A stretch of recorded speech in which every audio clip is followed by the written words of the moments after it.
Charger है ना charger है సాయి పెట్టండి సాయి చార్జ్ చేసింది चार्जर అక్కడ పెట్టిండు అన్న చార్జర్ మన ల్యాబ్లో అదేలే అలా పెట్టిండు ల్యాబ్లో చార్జర్ తీయలే ఐఫోన్ ల్యాబ్ తీస్తారా ఇప్పుడు కింద అడగాలి పోయి నేను పోతా కానీ ఆఫ్ చేసుకో ఓకే కదా ఓపెన్ ఉన్నా బయట ఓపెన్ ఉన్నది ఓపెన్ లేదు ఓపెనే ఉన్నాయి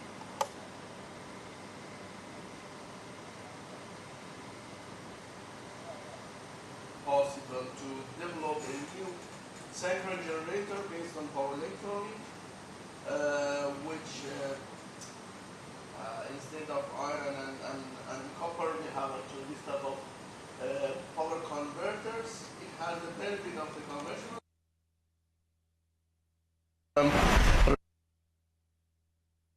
associated to conventional power generator.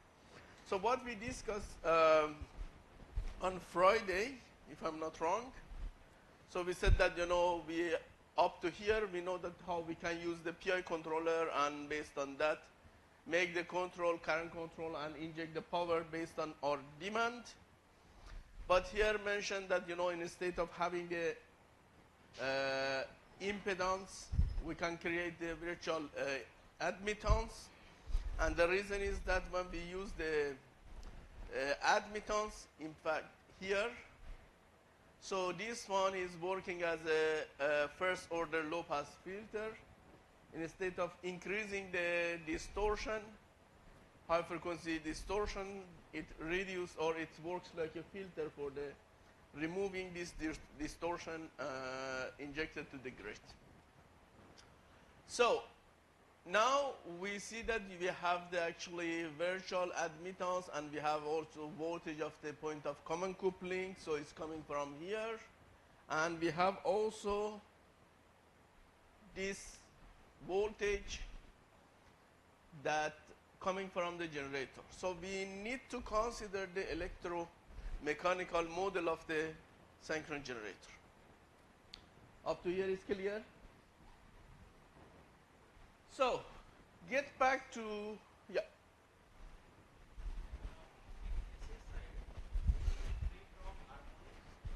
Which one?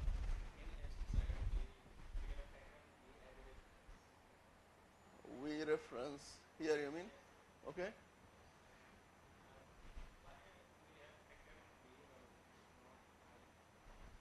This one, why we don't get somewhere else? So if I get here, okay, yes. This is the load. No, this is load. Load, yeah. This is a load voltage, okay? Voltage of point of common coupling, which is over the grid side or load side. Okay? So, we said that in active power delivered from the synchronous generator to the grid can be calculated by EV over X sine delta. So normally the value of the E and V are close to each other to rated value. So for this the load angle is not big. So instead of sine delta we can put delta. So for example, if degree is 1 degree, delta is 1 degree, then is like instead of sine 1 we put P over 180. So for this case, we can simply consider the electric power injected to the grid from synchronous generator is EV over X delta. And in conventional generator, we have actually two parts, mechanical part and which is provided by prime mover, and also we have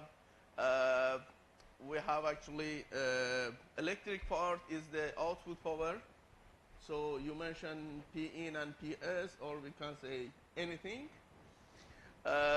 So by this, we deliver the power to the grid. So when we provide this mechanical power, which rotate the synchron shaft, so it is in the omega s. So it is not equal to the value of this we need, but basically this omega s somehow we need to provide the acceleration torque, which is calculated by P mechanical minus P electrical over the omega. So this is the acceleration torque. So this torque gives the actually rotor an angle acceleration, which can be calculated by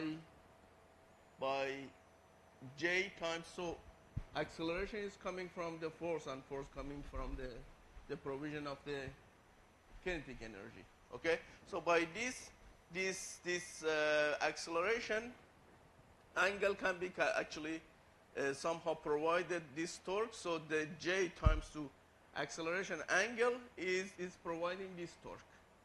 So this is the definition of the actually the structure of the synchron generator. So by this we have the alpha, which is the acceleration. So we can put, instead of alpha, we can put it d omega to dt, and instead of d omega to dt, we can put d2 theta to dt. So this is the position, speed, acceleration. So the derivative of the position is the speed, and the derivative of the speed is acceleration. So by this we can actually calculate this torque.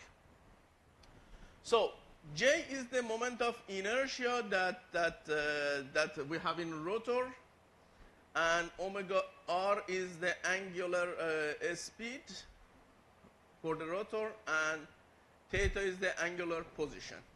So this is why we create the angular position, which is not exactly equal to the angular of the instantaneous angle of the grid. So there are always some difference between the angular frequency of the angle of the instantaneous angle of the grid, and also the angular position of the rotor. So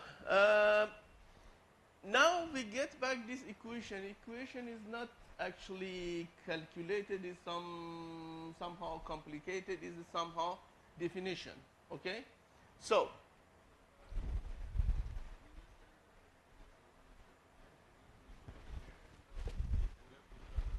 yes, because there are two different parts. So when you connect actually this rotor to the generator to the grid, then it doesn't mean that they are, because we don't have PLL to consider that one in the control loop of the converter. We had in converter, but for synchron generator we don't know the position of that, so we cannot fix based on that. So we start from the zero, and then in the point we see that there are some difference between that. The speed is, but they are in a nominal value, so they are somehow not too much different from each other. So if you are going to provide electricity for 400 volt grid, then the structure of the generator should be designed based on that. Okay? So then you're expecting something close to 400, not 200 or 1000. Okay? This is why we said that they are somehow close to each other. I mean, the difference between the angle of the synchron generator and the grid is not too much. The delta is not very big.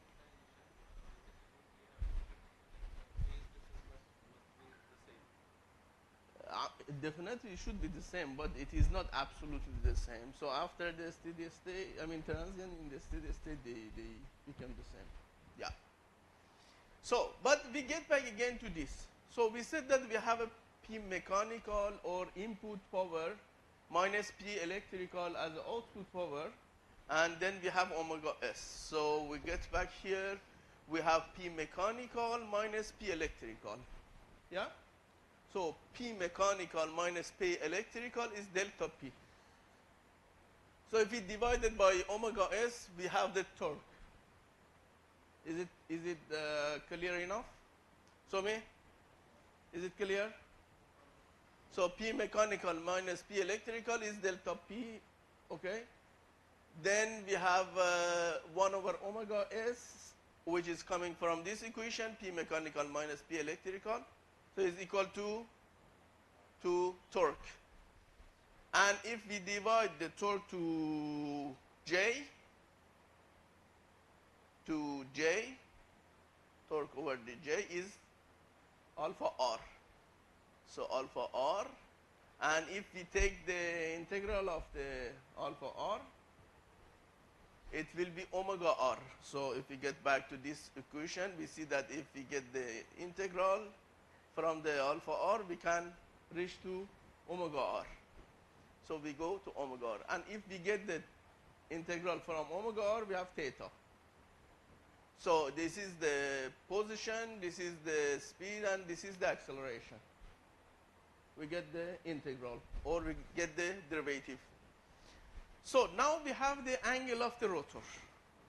And we need also to compare the angle with the grid to provide that difference and make the required action. So this is grid angle and this is the rotor angle. So if we get back in here, delta will be calculated by the difference between the rotor and grid angle. So if we get back to this equation, we have the delta by this. We calculated rotor angle and we have the grid angle. So the difference between these two angles is delta. So then we have also from this equation EV divided by X times to delta is P electrical. So P electrical can be calculated by delta times to EV over X. This is not something complicated, is it? Yeah. Now we know how to calculate the value of the electrical power based on the mechanical power. And if you see, in any types of the controller, if we are going to make sure that the controller is working well, we should consider that the difference between the measured components with the reference value. So we see that, you know, if P mechanical minus P electrical have some problems, we have the delta P. And when the difference is higher, it means that we have too much losses. So for this, now this is the structure of the actually electromechanical model of the synchron generator. Now we should actually replace this part in the control loop of the converter. So what we need to modelize that one here. If we modelize that one here, in fact, our system is working like a synchron generator because we are creating that one based on the model of the synchron generator. Okay? So what we have here is for the synchron generator. Now we are going to emulate or impose this part in the control loop of the converter. So now we get back again to this equation. We see that we have P mechanical, P mechanical, P electrical. So P electrical is equal to P mechanical minus P electrical. P mechanical minus P electrical times to 1 over 2 omega S times to 1 over J times to 1 S times to 1 S times to V over X. Yeah? So by this assumption, what we have, this is the P max, so we can replace this one as a P max. And we have P electric equal to P mechanical minus P electrical times to 1 over omega S, 1 over J, 1 over S, 1 over S, P max. So if we calculate this equation, it means that P electrical is equal to P mechanical minus P electrical times 2 P max over to S2J omega. So by this, S2J omega transfer to the other side, S2J omega P electric is equal to P mechanical minus P electrical times 2 P max. Is it clear enough? Is it just a mathematical equation? Doesn't matter you get it or not. The important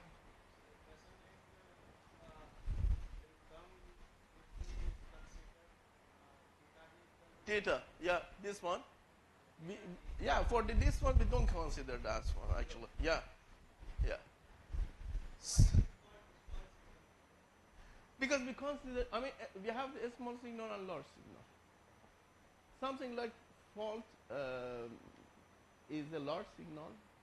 Some swing, dynamic, this type of things related to the transient part of the any devices, and also consider of the yeah. You can, yeah, like this one is, I mean, load can be also little bit dynamic changes, or this should be, but depended, yeah. If we consider the load for the short time, then it can be considered a small signal. Yeah.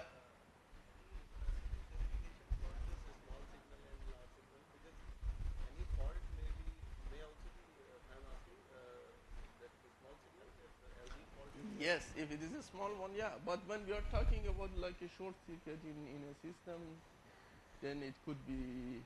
So, for example, if you are going to consider the fault right through capability of the converter-based generator, we don't go through the small signal analysis. We have actually different perspective. You cannot go to, okay, delta of I is this one, because we don't have delta I changes. We have a big changes. I mean, for example, in the circuit breaker 800 ampere we have. When short circuit happen, the short circuit current go to 60 K. It's like, I don't know, 80 or 75 times more. So this is actually need the different analysis by a small signal. But for the dynamic changes, this transient operating condition, we consider the small signal analysis. So, any questions so far? No? Okay, good. So now, we have actually this equation based on this model, electromechanical small signal model of the synchron generator, and the rate of the electric power to mechanical power is calculated by P max over to J omega S, S2 plus P max over to J omega S. So by this assumption, we have actually marginal stability, which the boundary is the natural frequency in this. Okay, so it means that, you know, if you pass the border, then system will be oscillating forever. So for this is actually our natural frequency can be calculated based on the model of the system. So up to here, we say actually now we have the somehow mathematical model of the synchron generator, which should be considered in the control loop of the converter, which somehow emulate the behavior of the synchron generator in the converter-based generator. This is why we call this converter-based generator as a virtual synchron generator, because it is not really synchron generator, but it behaves like a synchron generator. In synchron generator, we have actually a damper, but basically we use this damper for the damping the oscillation in the grid. But the problem is that due to some limitation, mechanical and electrical limitation, they are not working perfectly. So for this, we have actually some problem for the transient stability of the system, which when this type of things happening, the transient issue happening in the power grid, then it cannot damp it fastly or probably perfectly. So for this case, always they are fluctuating.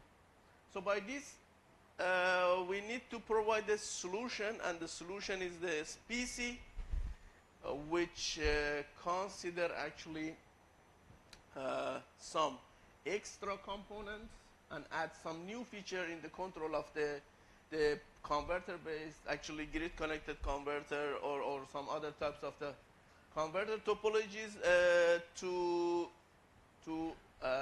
solve this problem. So by this assumption, the comparison between the SPC and virtual and synchronous generator is that SPC can provide the functionality that synchronous generator somehow can provide, but the benefit of the SPC is that in SPC we can provide the better damping when the transient instability happening. So it has the some strengths of the synchronous generator, but it doesn't have the drawback of the synchronous generator. This is the positive point of the SPC comparison with the synchronous generator. So again, we get back to this. We see this is our actually a small signal model of the synchronous generator. But what we are going to do in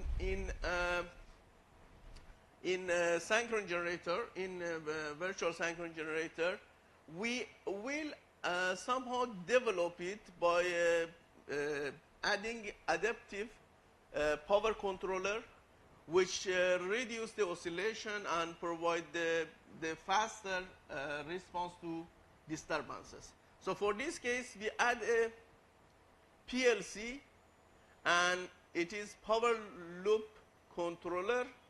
And by this, the idea for adding this type of PLC, which is the function that you can actually decide how much actually it is complicated or simple. So you can consider that, you know, it provide somehow frequency changes, estimate the frequency changes based on the power changes. So let's see how it works. So in synchronous generator, we had the input power and output power.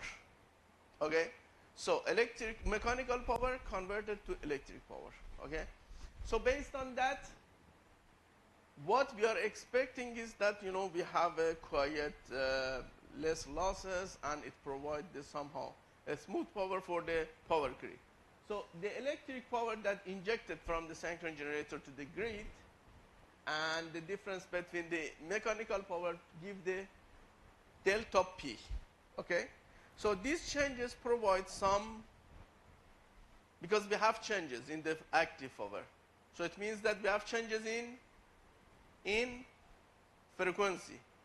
Okay, so this PLC calculate this delta omega based on the delta P. So as much as delta P is bigger, delta omega should be smaller or bigger? Bigger. So the difference between the input and output power are more. In fact, what we actually have, it means that we have more fluctuation in the frequency, because active power impacts the frequency, reactive power impacts the voltage. So by this, we have the delta omega, which actually provide the somehow is a link with the delta P. So this delta omega with the synchronous frequency provide the delta omega R, the frequency of the rotor. Okay, so by this provide, because, you know, you have rotor, it's actually rotating and provide the frequency. This frequency should be equal to frequency of the reference we need, can be grid frequency. So when it is not equal with that, it means that we have some problem because we cannot synchronize. Nice. So PLC detect how much difference appeared in the frequency between the omega R and omega S. So they calculate that omega and add with the omega S to create the omega R. So now we have the omega R. Is the frequency of the rotor. And if we get the integral of this one, we have the theta for the rotor. So it means that we have the actually angle of the rotor, and we have the angle of the grid, so we have the delta. So based on delta, we have the Pmax and output power. So it means that by this, we can calculate the exact power we need to synchronize our system with the grid and provide the active power for the power grid like a synchron generator. So by this assumption, we also consider that the PLC can be designed using various techniques. So what we consider in our course, we consider omega C over to S plus omega C. But you can consider different. It depended actually what you are looking for, but this is one of the most simplest one. And the complexity of the controller depends on the required system response for different applications. So if you need something, you should calculate in and see that this is my response that I need. So if you have a strong grid or you have the big grid, the response time should be different. And if you have actually some stable network or some unreliable network, how you can compensate it, then it can be calculated the different PLC. And so as I mentioned, this is the most simplest one that we can consider for this model. Is it clear up to now? Did you get why we are going to reach to this model? What is the reason? So again, one time more to make sure all we are in the same stage. So we said that we had the controller, this converter, up to, before this chapter, in previous chapter, we calculate the delta I current controller and provide the active and reactive power and compensate the harmonic, this type of things. But then we said that if we are going to actually provide supportive functionality for the power grid by converter, we need to emulate the behavior of the synchron generator. And we said that the model with virtual admittance is good, and the reason is that we can actually use the admittance as a filter and filterize the injected current from the converter to the grid. And the model we have for the synchron generator should be emulated here. So we said that, in electric, actually synchron generator, P mechanical minus P electrical over to omega C is equal to the torque we provided. So this torque also provides actually angular frequency for the rotor, which this acceleration actually is the derivative of the speed, and derivative of the speed is also position or theta. So by this, we just replace in the model. So we said that we have the P mechanical and P electrical, and we have the delta P is the difference between the output or P electrical, electric power generated by generator, and also P mechanical is the input power we provide. So by this delta P can provide actually divided by omega C, provide the torque. And we also divided by inertia, it provides the alpha, which is the acceleration, and then we get the integral of the alpha. Then we have the speed for the rotor, and also by integral of the speed of the rotor, we can reach the position of the rotor, which have the theta. So delta can be difference between the omega r and omega c. So then we have E and B and X, so we can calculate the P electrical. Up to here, I think it's completely clear, but we mentioned that, for this model, we need to consider actually somehow some extra benefit comparison with the conventional synchronous generator. For this reason, we add a PLC, which give the difference power between the reference power and measured power. So when we have this fluctuation, it gives to the PLC, and PLC calculate the value of the frequency changes. So these frequency changes, is we add these frequency changes with the omega S, we have the frequency of the rotor. So when we have the frequency of the rotor, again we proceed the same, omega, theta, delta, E and E. So we can calculate the model we have for the synchronous generator in the control loop of the converter. So if we get back to the model we had, this model, now we can consider this part. And if with this part, we model, actually, we apply the model of the synchronous generator, in fact, this converter will be controlled based on the model of the synchronous generator. So for this case, we get back again to this equation, this model. So we see that we had input power minus output power is delta P. And after delta P, we consider this one, delta P, and then give the PLC. So we have the PLC. PLC provide the delta omega. Okay? So in this delta omega is linked with the difference between P in and P out. So based on delta omega, and omega S is the constant value, so we have the omega R. So now we have the omega R, we know what is the voltage of the reference, and we use the voltage control oscillator, which is providing actually the voltage we need to consider for the synchronous generator or the output of the converter. So by this, you know that the converter is going to be connected to the 400 volt grid. So you know that what is the value of the reference voltage.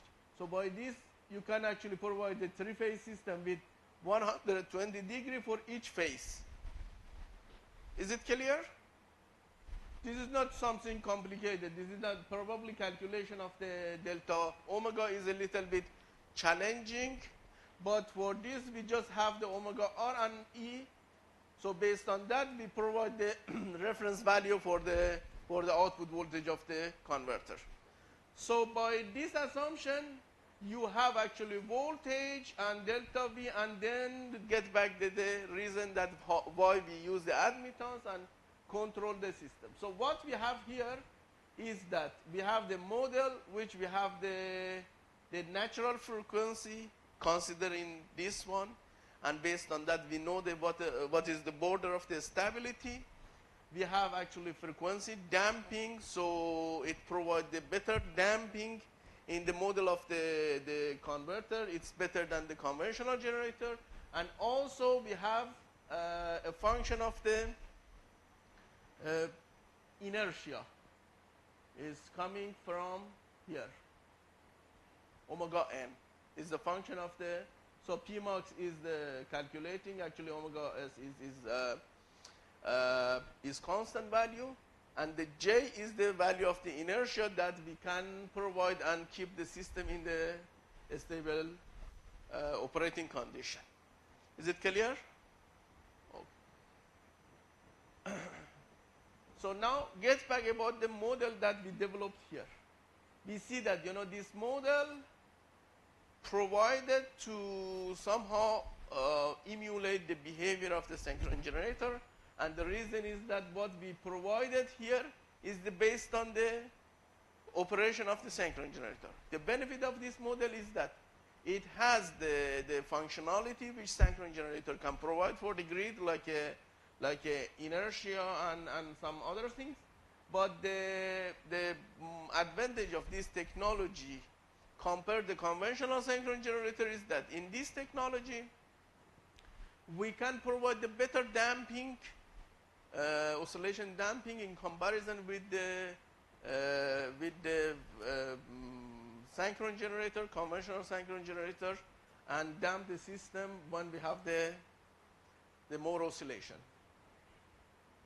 So now we get back again to this model. We see that we have P in minus P out is delta P. We have PLC. PLC is K times 2 omega C plus S plus omega C. So this is the model we considered in here, but later you can actually consider the different, but this is something easy we can consider. So we have this PLC, and then we have integral from here. So we have 1 over S times to P max. We have equal to PS. Okay? So by this assumption, if we get back to this calculation, we reach to PS to P in is equal to K omega C P max over to S to omega C S plus K omega C P max. Okay? So this is just a calculation of this transform function. So by this assumption, this is the second order equation that is equal to S to 2Q 2 omega Kc omega ns plus omega n2. So by just considering this equation, 2 Kc omega n is equal to omega c, and omega n power 2 is equal to K omega c P max. Okay, so omega n is equal to K omega c P max, and Kc is omega c 2 K. So by just replacing the omega n value, we can reach to this equation. So what is the Kc now?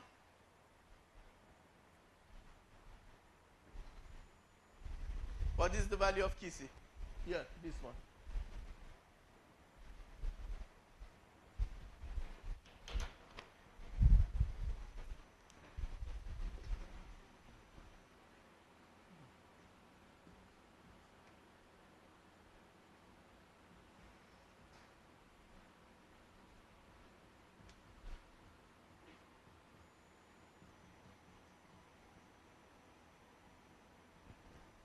So in conventional generator, we have the swing equation. So we have the J here, we can calculate it, but we have D delta omega. What is the D delta omega? D is damping factor, okay? So by the damping factor, so if our system is swing this one like this, or another one like this,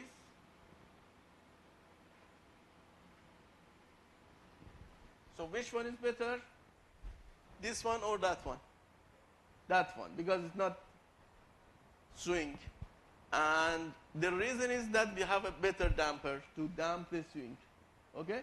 So for this case, in converter system, we have actually Kc is the damping factor. If you remember in previous chapter, we said that Kc is equal to 0.707 or a square root of 2 over 2. This is the optimal value. But here you can consider that, the operation of the system is dependent to the different things. So for this, we can design the Kc for the optimal operating condition, and omega n is also the natural frequency which provide the border for the stability. So again, we get back to the equation 11. This one, we see that we calculate the omega n. We have the P max and omega c. We can calculate the J.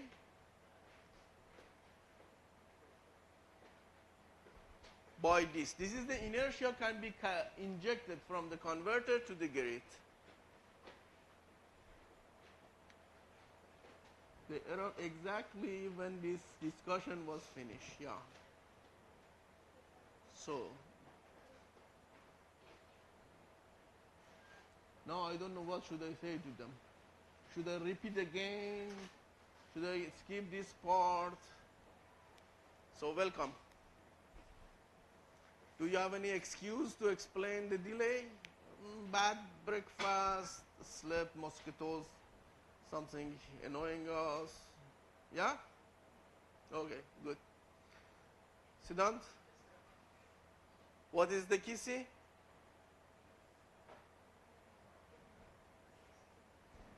What is the kisi? Exactly. Good. Yeah. So anyway, now we know that actually we can provide the inertia that we need to inject for to the grid, and also we know that what is the value of the damping factor. And do you have any idea about this equation? I mean, so we know that this J is calculated by this, but okay, how should we understand what is the value of the J? We have P max is calculated by V times to E over to X. So this is the constant. We have omega C, omega S, which is the frequency that we need, is a constant also. But this omega n, what is the meaning of omega n? Is the natural frequency.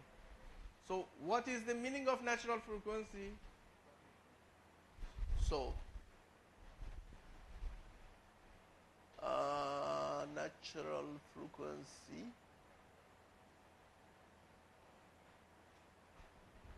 if I'm not, yeah, here. This transfer function shows that our simplified synchron generator has the marginal stability with a steady oscillatory response at the natural frequency of this one. Okay?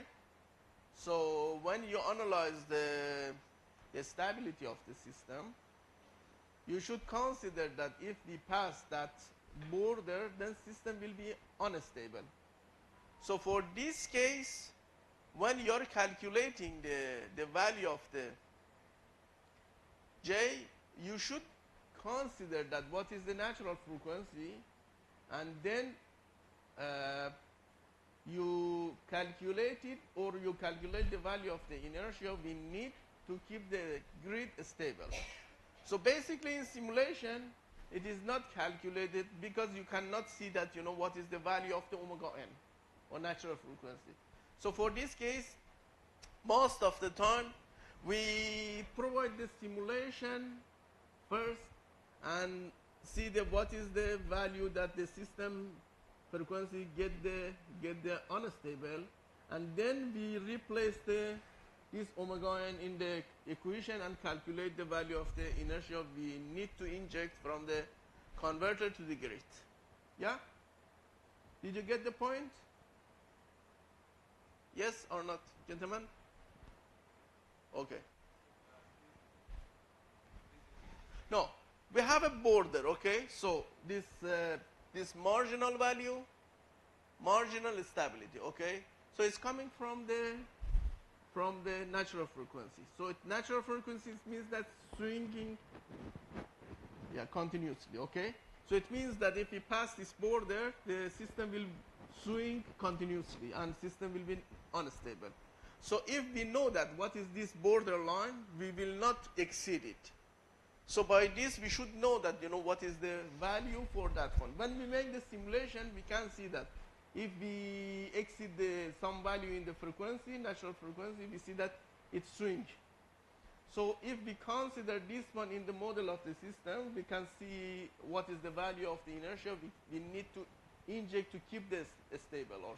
Because when we make the simulation, we increase the inertia, we see that system is getting more stable. But when we pass some more, then system will be unstable. It means that we pass this omega n.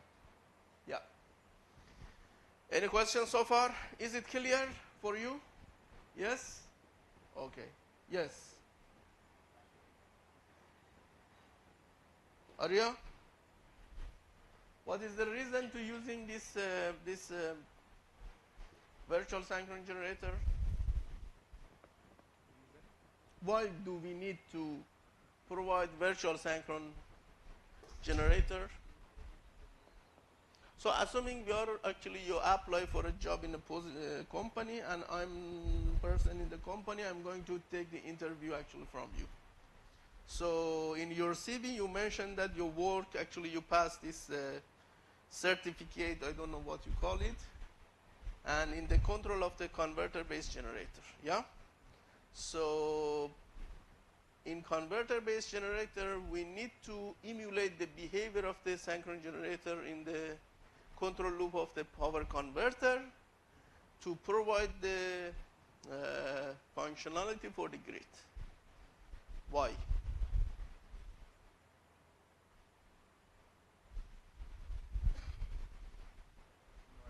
So you go,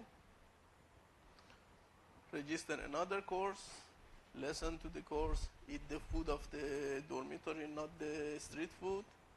Okay, pay attention to everything, learn it, and return back. Okay? Okay. Or listen at least now.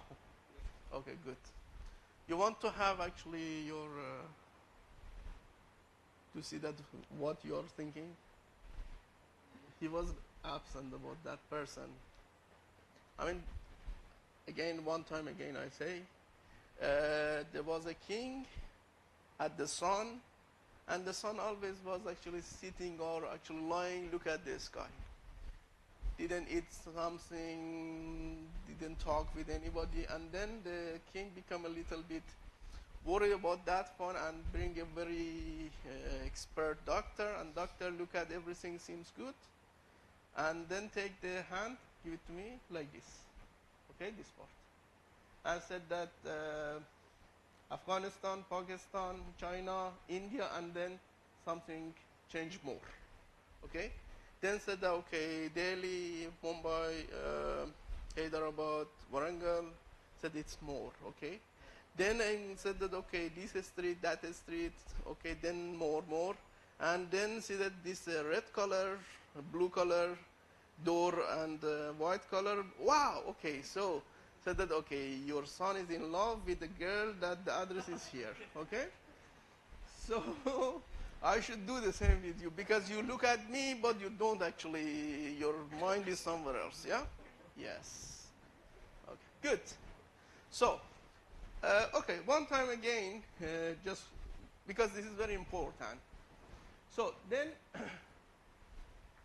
we have this model. We discuss in the control of the converter with the PI, and we see that, you know, we can compensate the active-reactive harmonic, but we could not provide any inertia for the grid. And if we couldn't provide the inertia for the grid, then the problem for the stability happening in future grid, which is dominated fully by renewable energy sources, which are basically based on the renewable power electronic converter. So by this, we decided to modelize the behavior of the synchron generator and then add this part in the control loop of the converter. Then the control loop, the converter behave like a synchron generator. So for this, in synchron generator, we had actually torque, which is the difference between the power provided by mechanical part and electrical part, and over to omega. So we have also angular acceleration, which is the J times to omega r. So by this, omega is this alpha is acceleration, then not omega, alpha acceleration. So if we take the derivative of the acceleration, no, we take, yeah, derivative of acceleration, we reach the, so sorry, acceleration is the derivative of the speed, and speed is derivative of the position in the physics. Okay? So by this, you can actually replace this one by this equation. Okay? So now we get back here. We see that P mechanical minus P electrical. P mechanical means that we have something behind of the generator which turn the shaft of this rotor and provide the output electricity. Okay? So P mechanical minus P electrical is delta P. Is delta P. Okay? Divided by omega C is torque. So divided by omega C is torque. And torque divided by J is alpha. And if we get the integral of alpha is omega. If we take the integral of omega, we have theta. So in fact, we have the angle of the theta. So what we need is omega. So the difference between omega, what we need is the theta G, grid. So the difference between this is the delta, what we discussed in the beginning of the year. Okay? So delta times 2 E V over X is P electric. So we can calculate the electric power by this. Then we see that this is the generator model, and the problem of the synchronous generator is that benefit is that we can provide the inertia for the grid, but the problem is that it cannot provide the very good damping because of the limitation in electrical and mechanical limitation of the synchronous generator.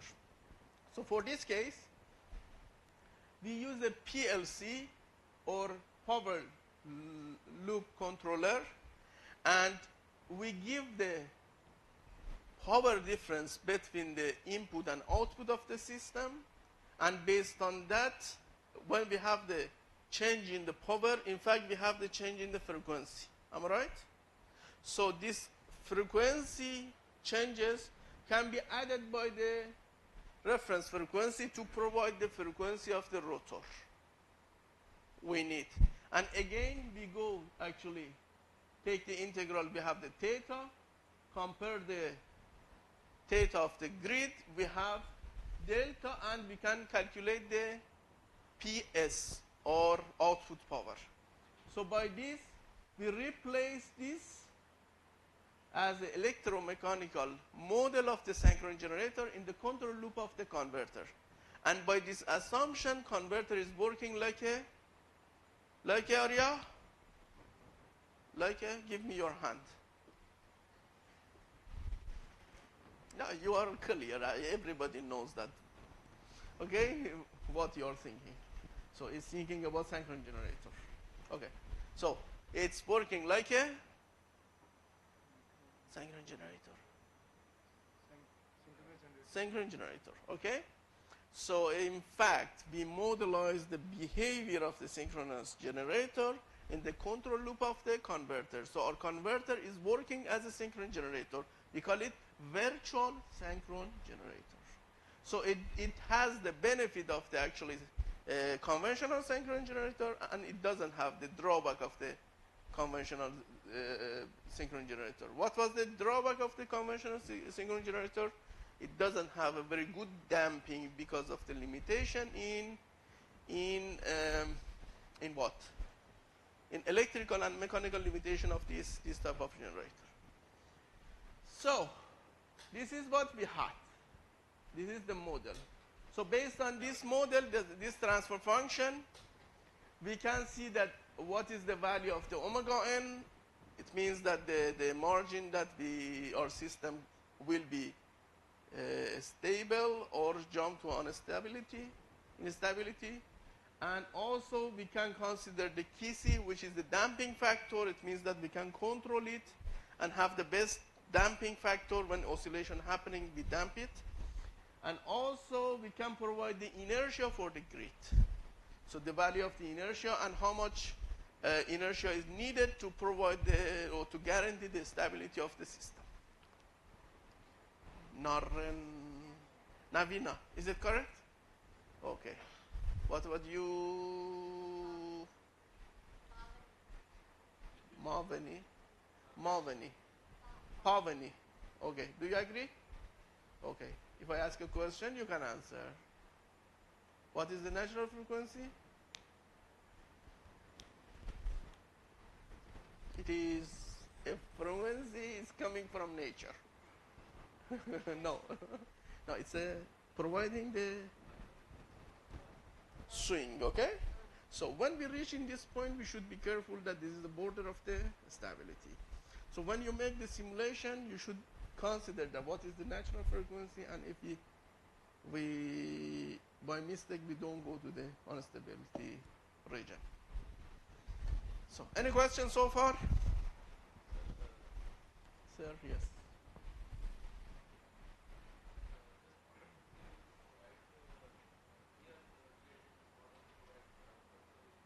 Yes.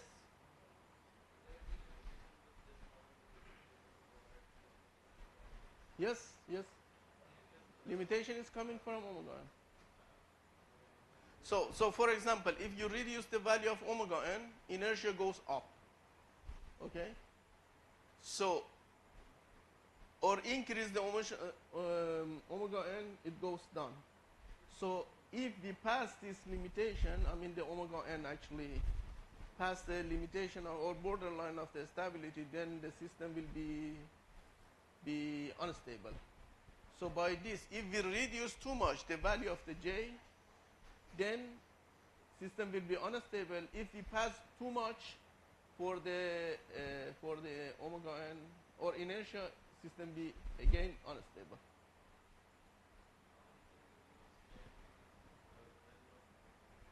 Omega n is the nature of the system. You cannot actually. It's not the constant value. No, it's not the constant value. It's the nature of the system. You say natural frequency. Yeah. We can change this value, but based on that, we should actually play with the parameters, with the voltage, frequency, lots of things. So, for example, we have the P max, and if we get back equation 11, omega in P max over to J omega S. Omega is constant. J constant. Okay, P max is EV, yeah, by X times 2 delta. And this delta is not the constant value. So it's changing. What? Yes, amount of inertia.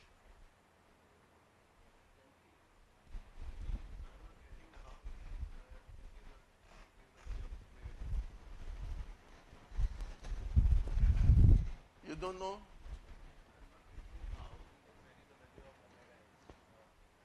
Okay, J, for example, is a constant value, 10. Omega is also cyclone frequency, yeah? Is a constant, okay? So, P is equal to EV over, okay? Yeah, yeah, here, this one, okay?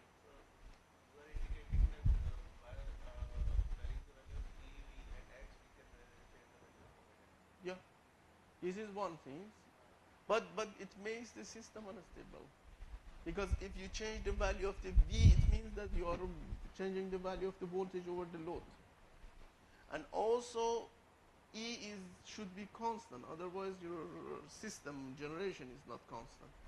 X is also the net, okay? So, but delta is not constant because the voltage changing over it, because the current are changing.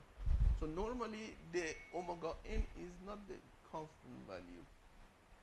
because when you change the value of the load, then the voltage is impact, and then also delta is changing, and also P is changing. So this type of and you're not expecting something extraordinary exploding in the grid. So some changes provide. This is why we call it sometimes a small signal. Yeah. And this model will be able to provide or compensate inertia. Yes. Because in the prototype we have switches and their capacity. Mhm. So how we see that how much inertia capacity or I mean, your question is a little bit. If I say that this one can be calculated by something, then it is not true. But we have the inertia constant, so it's coming based on the kinetic energy we can provide. Okay, so W is 1/2 J omega 2. Omega is the constant, J is the kinetic energy. So what we have the kinetic energy. So J can be calculated from here, or we can say that much energy we need inject to the grid as a kinetic energy. So, any question? Sorry. Any questions so far? Is it clear? Yes? Darshida, is it clear? Okay, very good. So, up to here is the model of the electromechanical model of the synchron generator, which is somehow included in the control loop of the power converter. Okay? So now we get back again to this system. We see that, J can be calculated by this, but you can consider that J cannot go very high, cannot go very low. And the reason is that it passed the border of actually this stability and system became unstable. So now this is the model that we have. In this model we have actually frequency synchronization to the grid, comparing a constant damping factor with the adaptive one. So it means that if in your model you have just the constant Kc and the system changes, it cannot adapt itself, so Kc cannot be a constant. But in previous chapter we said that if we consider the Kc equal to a square root of 2/2, it means that we have the minimum overshoot. But here we see that no, the systems are different, because sometimes you are in the grid connected mode, then you go to the islanding mode, and again get back to grid connected mode.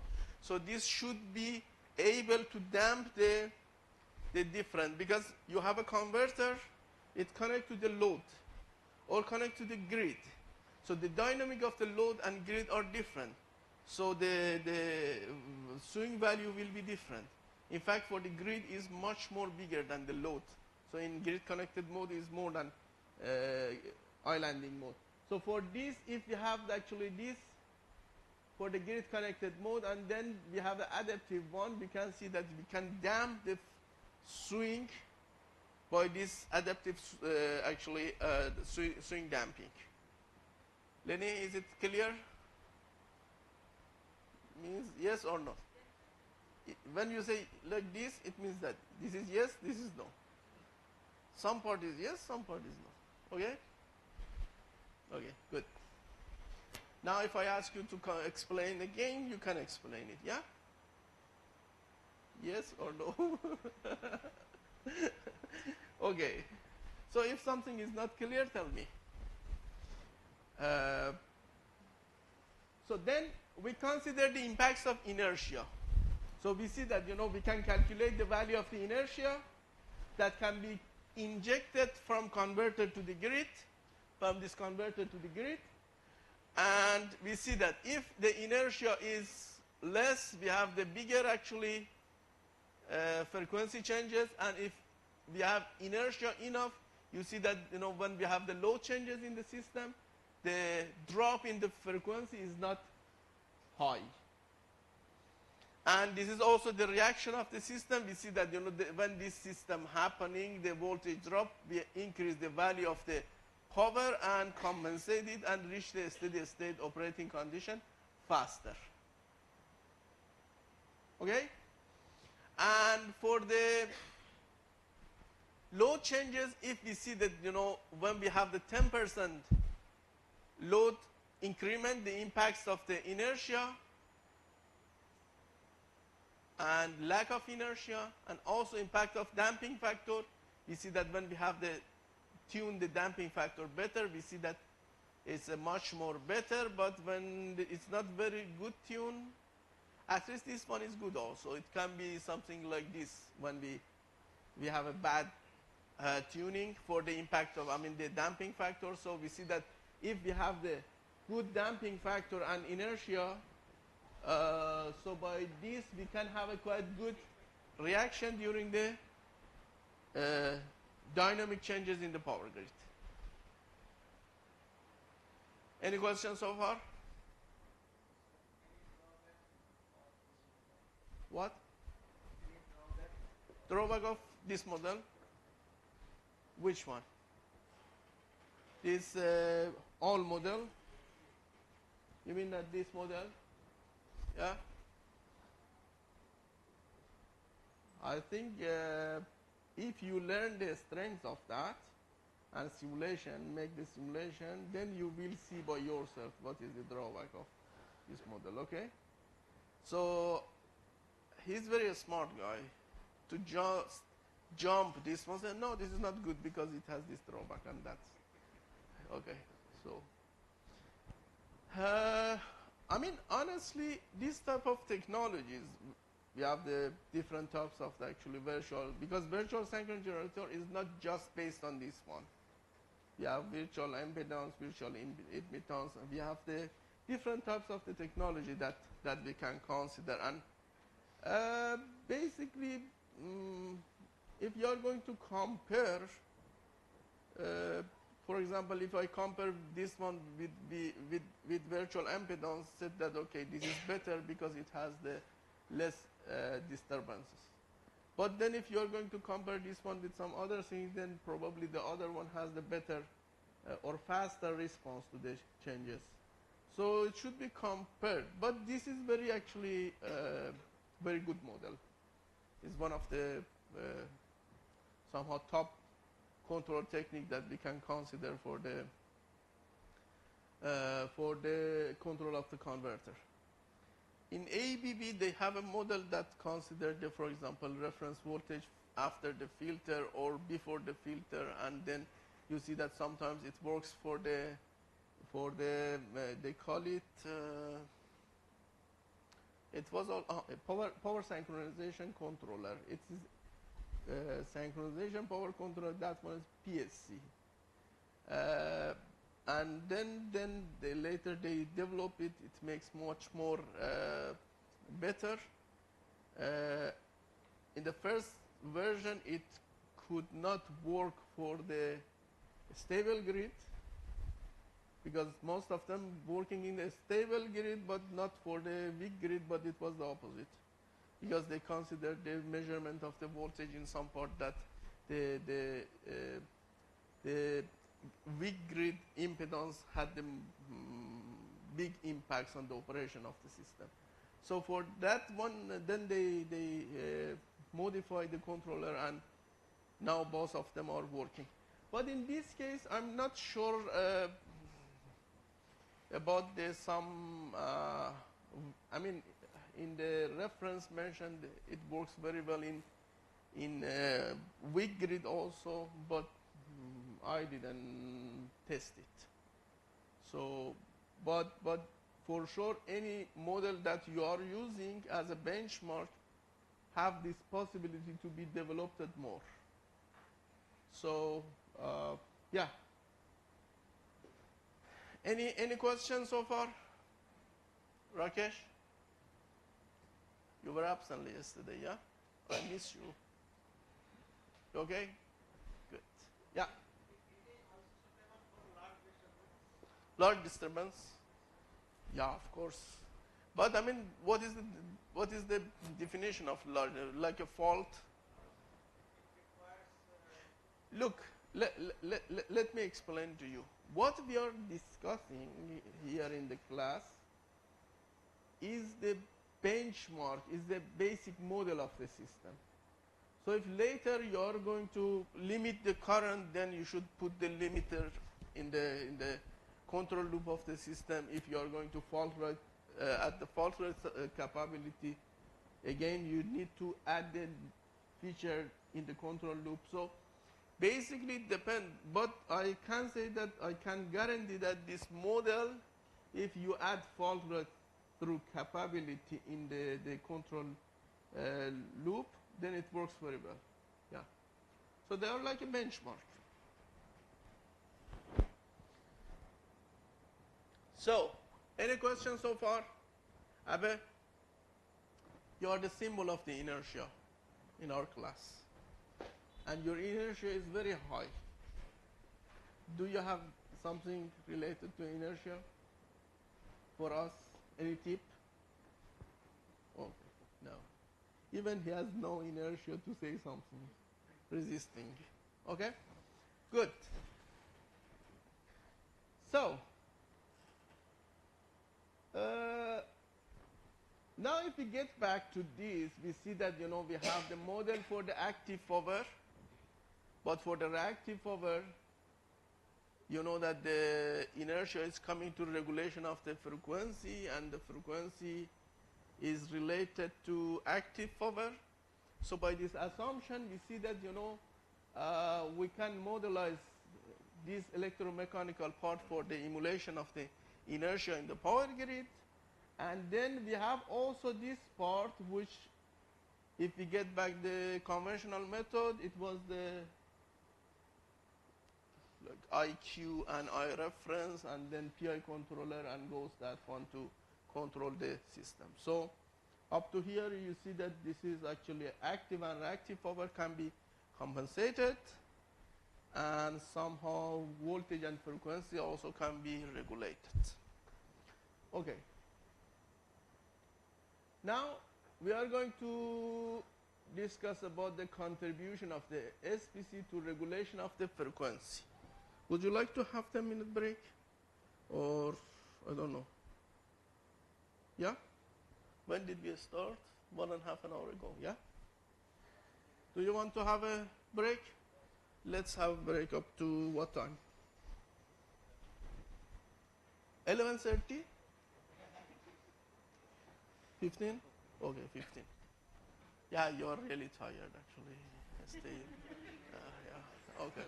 So get back 11:15.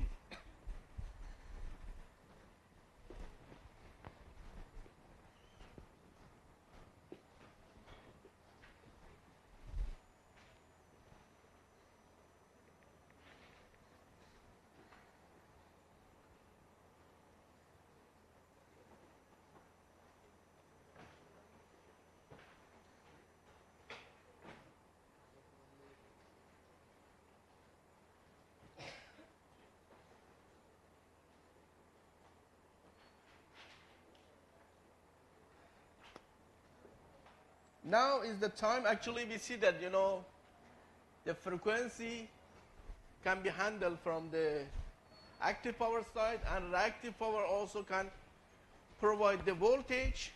So we have the voltage and frequency, and then VCO provide the voltage for the like a model of the voltage in the output of the synchron generator, and based on that we can react like a synchron generator for the grid. So now we are going to talk about the contribution of the SPC to regulation of the frequency. This frequency regulation is normally based on the provision of the active power, and we can control frequency based on the signal actually we get from the frequency and then provide accordingly some deliver or absorb actually active power to the grid, and then regulate it in the required or required boundary we have. So we have a control, we call it drop control, and the idea is that actually we keep the frequency between the dead boundaries. So it means that, for example, for here 0.4%, it means that we can, if we consider the reference 50 hertz, so we can have the fluctuation 0.4% up or down. Okay, so 0.4% means that 0.4 times 250. Okay, so by this value we can actually stay in the steady state. I mean, in the right operating condition. But if the frequency drop more, we see that the frequency actually changing more. Then the value of the active and non-active power injected to the grid or probably absorbed from the grid change. So for example, here we see that the frequency past this 0.4%. So when it passed, it means that frequency go more. So now it's 50 hertz. It goes to more than 51, 52, 53 like this one, okay? So it means that we need to reduce the active power. So if we increase like this one, in fact, if the frequency increase more. And then here also we see that the frequency is 50, but we see that the frequency is dropping. It's the minus side, okay? So it goes toward the 29 hertz. So we see that when we pass this dead band, we need to inject more power. So here was the constant power we inject, but now we see that because the frequency is dropping, then we increase the value of the active power injected to the grid by use of the virtual synchronous generator. Is it clear enough? Okay. So this is the drop controller that we use for the regulation of the active power. So for this, we have actually one loop. We consider the frequency, reference frequency. What is the value of the reference frequency? Abe? What is the reference frequency? What is the value for omega star?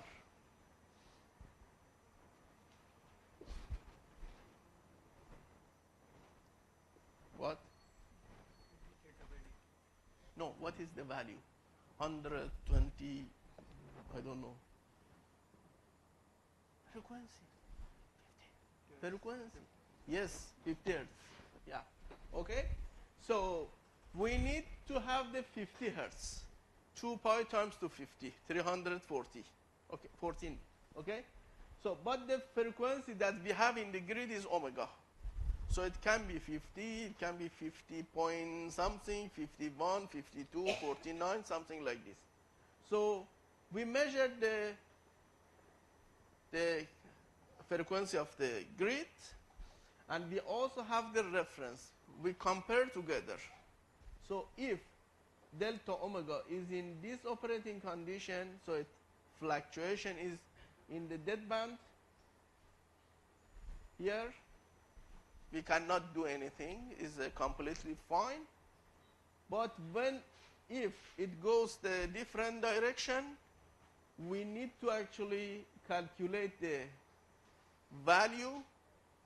We call it this drop frequency coefficient, and based on that, we change the value of the active power that we need. So for example, if frequency dropped, so assuming that we inject in 10 kilowatt, and then frequency drop to 49, then it means that our frequency are dropping, then coefficient provide the actually value to the P and increase the value. So it said that, you know, in a state of 10, now you should go 11 because the frequency are dropping. Okay? So by this assumption, we can provide the P reference based on the situation of the frequency, and we can somehow regulate the frequency of the grid. So, is it clear? Yes or no? Yes or no? No. Okay. Good. No is better than fake yes.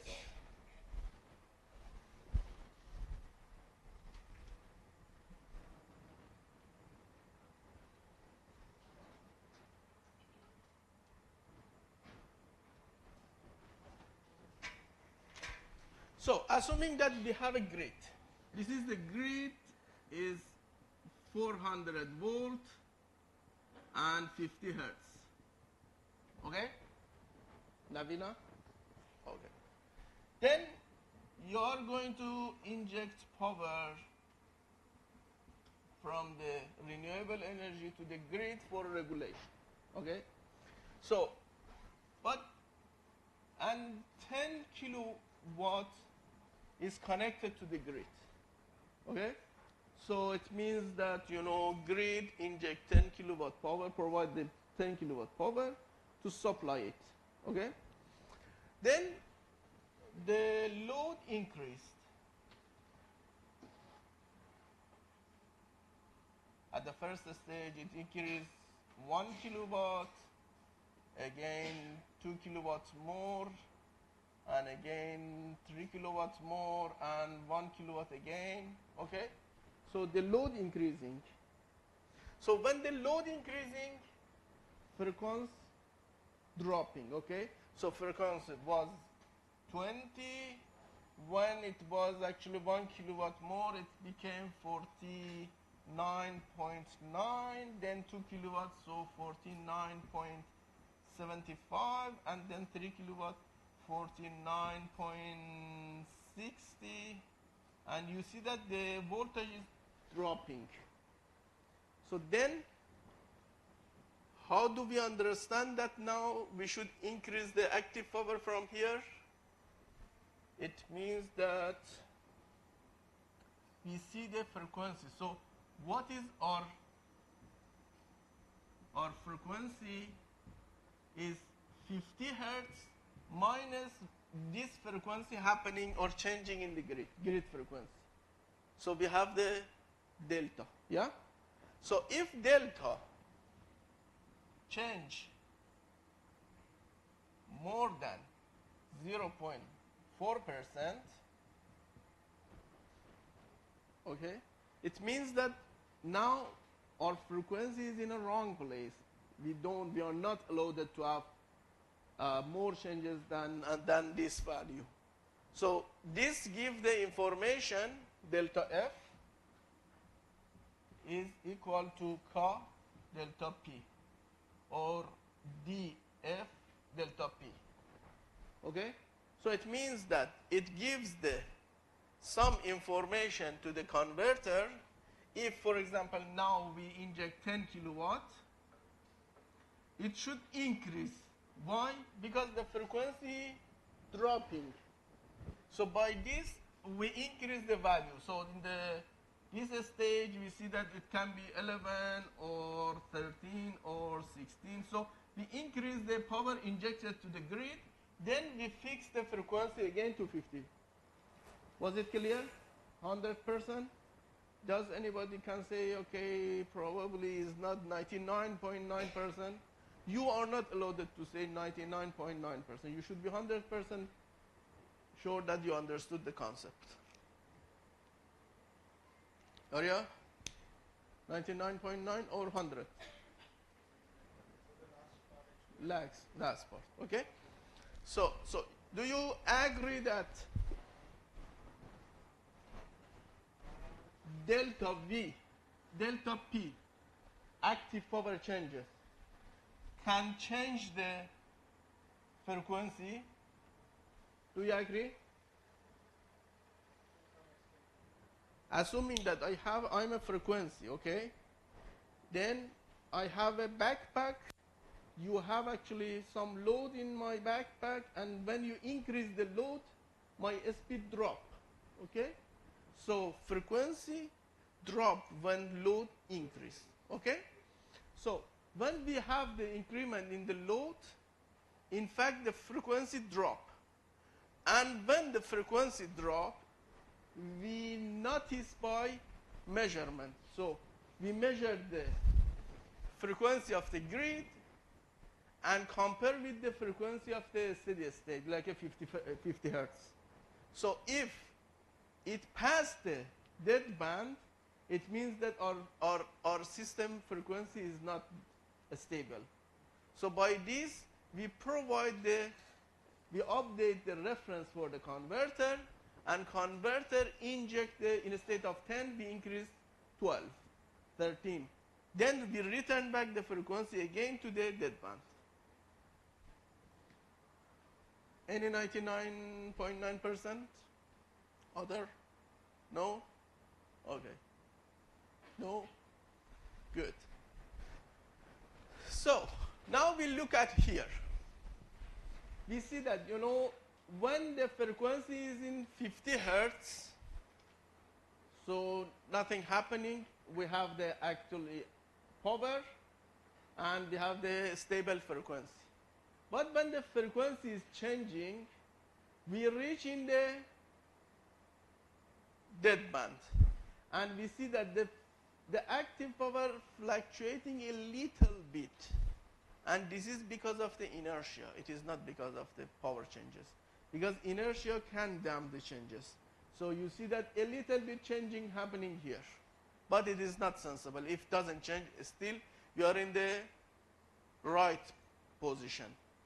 But when we pass this dead band and the regulation change, and when frequency goes up, we see that the active power goes down. So by this, we balance the frequency by the reducing the active power. Okay? So for example, if the load is less, then we reduce the value of the active power, update our reference value. By this, from 10 to 8, again we get back the right frequency. Okay. Now we have also this regulation for the voltage. So in fact, we consider the voltage in the dead band. So we said that, okay, if we have 2% voltage change, turbulence, it's fine, fluctuation, okay? So if we have actually see that, this is the reactive and this is the voltage. So by 2%, if our voltage is 100, it means that we can go to 102 or 98. So if we fluctuate between the 98 to 102, it is still okay. But when we pass this part, so in fact, when we have the drop in the voltage, the voltage past the 2% increment, in fact, we should reduce the value of the reactive power. So the reactive power goes from the, something to less. And if we have the voltage drop less than 2%, we see that we need to increase the value of the reactive power to return back the value of the voltage to this value, between 98 to 102. Is it clear also? Pavoni? Pavoni? No? Is yes or no? No? Okay. Okay.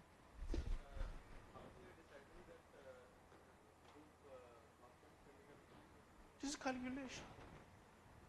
Reactive, and you see the system and know what is the value of the impact. So because we have the voltage times 2, something is equal to Q. Yeah. If you get back to, for example, that discussion we had with the Park transformation, P was equal to VD times the ID, and Q was equal to minus VD times the IQ. So when we have the VD, then we can also consider IQ. So play with this value. So now VD is a constant, should be constant, okay? So then we have the Q. So by changing the Q, you can consider that how much actually VD can be somehow changed. So now here,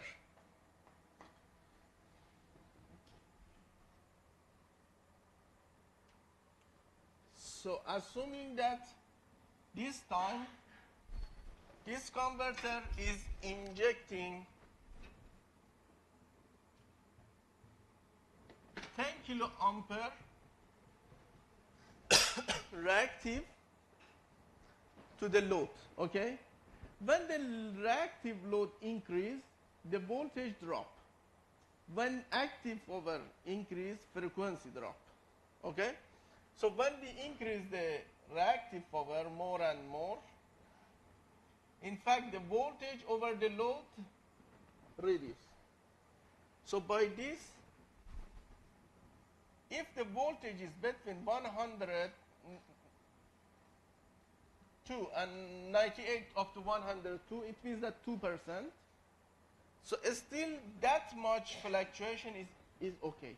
It depended to the grid code. Some countries said 2%, some 1%, some 0.5%, but doesn't matter. This is an example. So when we are in this operating mode, still this 10 kilovolt ampere reactive is enough to. But when we increase, for example, 2 times or several times more the value of the reactive, then voltage goes to, for example, 95.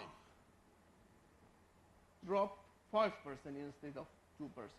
So by this, we need to update the reference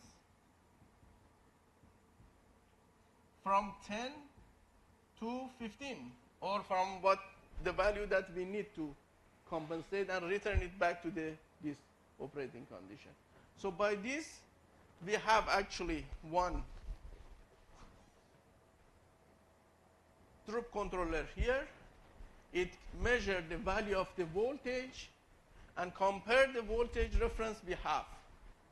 And after that, passed this deadband, and if it exceed the value between the deadband, then this D provide the required or update the value of the Q to compensate the voltage that we need for the stability of the grid. So by this, if the reactive load increase, our converter increases more reactive to compensate the voltage drop, and if decrease, we can also update the decrease, the reference value of the reactive power and compensate the actually voltage fluctuation in the grid.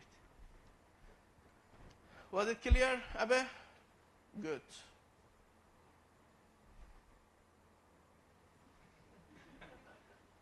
Yeah, okay. So this is the nature of troop control for the SPC. So now we get back again to the just an example. So let me get back here. We see that if in a state of providing just this control loop, we get back to this model, and this model, in fact, our system is working like a virtual synchron generator.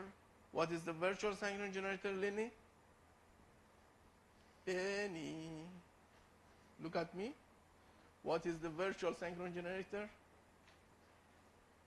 When I was in the elementary school, we had actually one friend, still I remember him clear. When the teacher asked him why you didn't provide the homework, he did like this. Now you remind me that guy. Is it Lenny? Okay, tell me. So what is the virtual synchron? What is the benefit of the virtual synchron generator?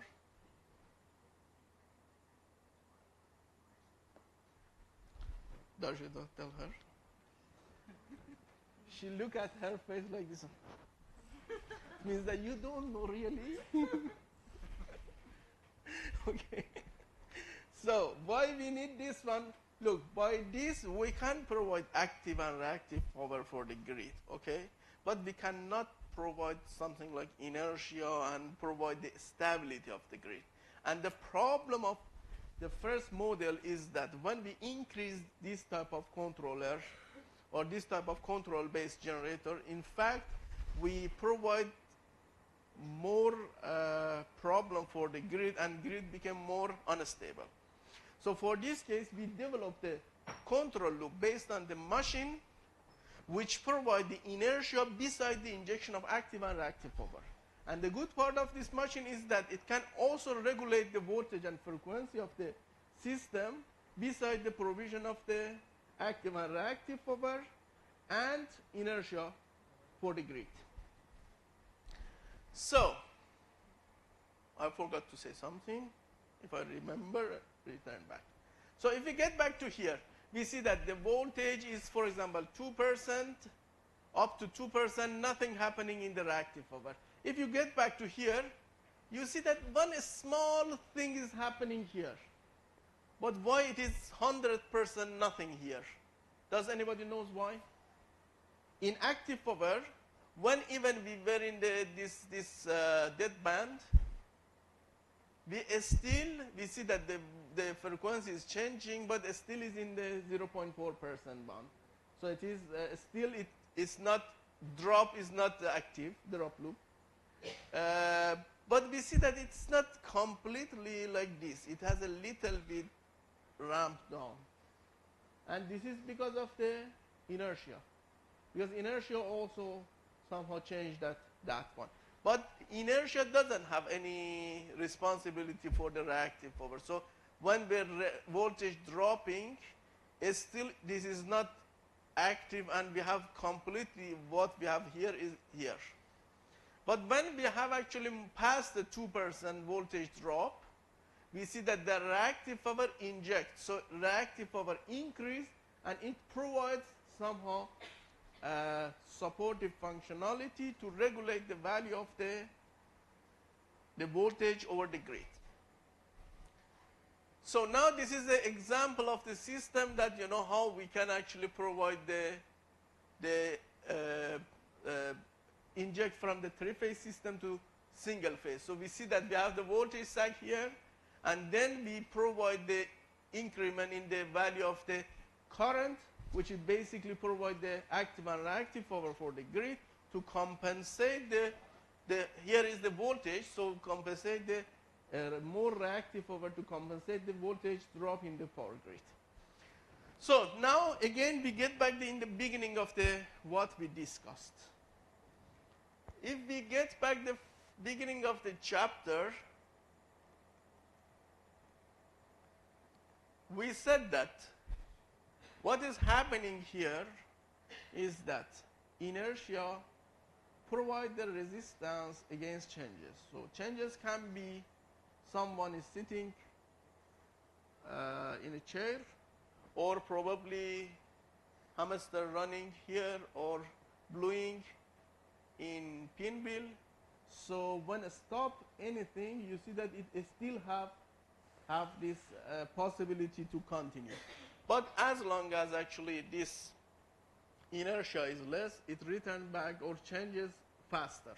So in the power grid, we also have this type of problems when the fault happening, and then we need the inertia to keep the stability of the grid before, for example, governor detects the changes in the frequency, and after that we can actually increase the value of the speed and compensate or balance the generation and consumption. So this time that this compensation happening, inertia keep the system unstable. So we have this transient time, which inertia keep it stable. So, and again, do we need to be panic when we have more renewable energy in the system? We say no. Why? Because we have this type of technology which can provide the inertia for the grid even by using the power electronic system. So we call this type of power electronic generator, we say virtual synchron generator. And the reason is that we use the power electronic, but we emulate behavior of the synchron generator in the operation of the system. And this converter behave like a synchron generator. So this is not synchron generator, it behaves, so it's like a virtual synchron generator. So in the synchron generator, this is the most important equation, swing equation, which provide based on the frequency fluctuation, which is under active and active power transition, and also limited by inertia. So we also talk about the inertia constant, which provide the value of the inertia over the rated apparent power of the system. So as much as this value H is more, in fact, the system has more inertia. And just the example is that, you know, when you have here a machine which the inertia actually constant is 4.93, it means it can continue up to 4.93 seconds to keep the system still stable. So you see H 493 means that generator can sustain its kinetic energy for about 493 seconds at full load before depleting. So if something happened, you still can continue for that time. So it means that governor have system have 4.93 times second to return back to the stable operating condition. So this is the model of the machine that we had. We have the generation, consumption, grid, and we have active power and reactive power injected to the grid.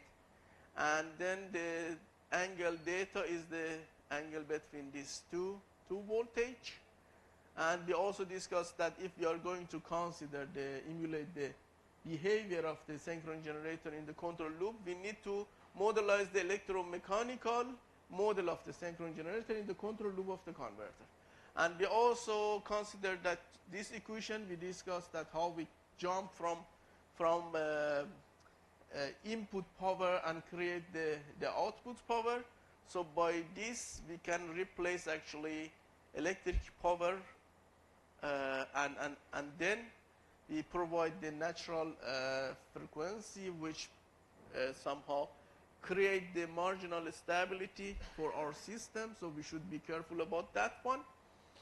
And then we said that, I mean, this type of technology based on the conventional power generation or synchron generator, they have some benefit. They can provide the inertia of the system and increase the stability of the system. But the weakness is that the damping factor is not working very well because it has several limitations due to the mechanical and electrical limitations. So for this case, we develop a PLC here that measure or calculate the value of the frequency changes based on the changes in the active power in the machine.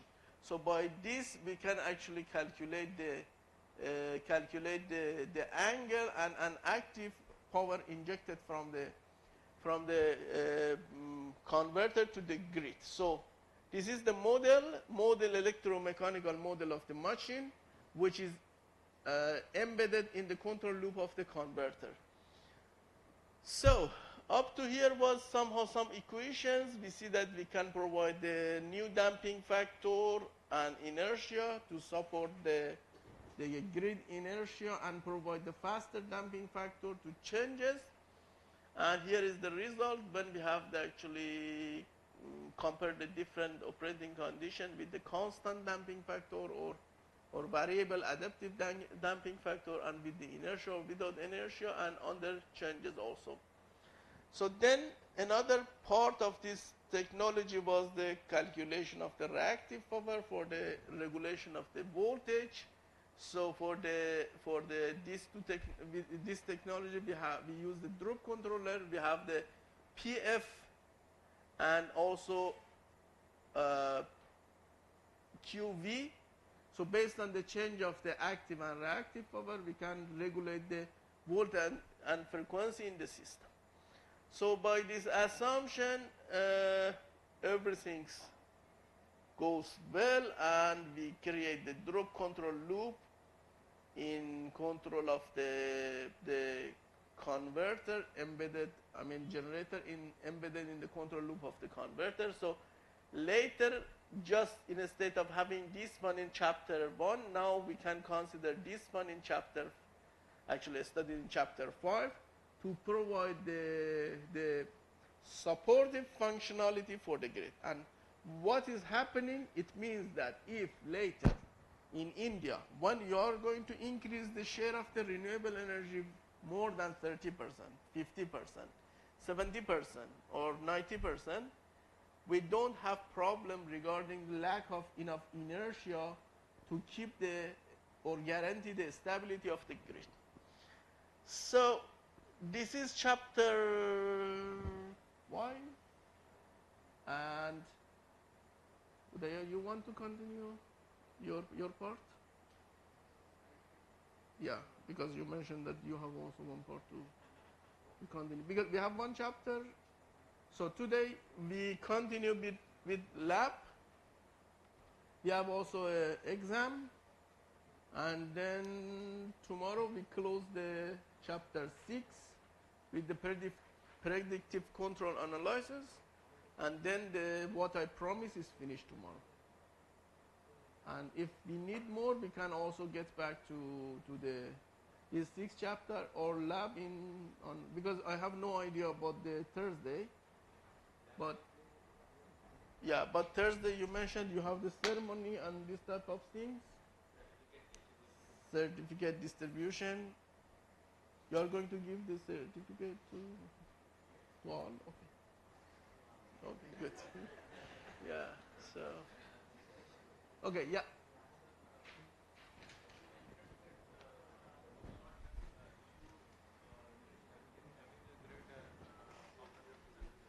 Mm-hmm.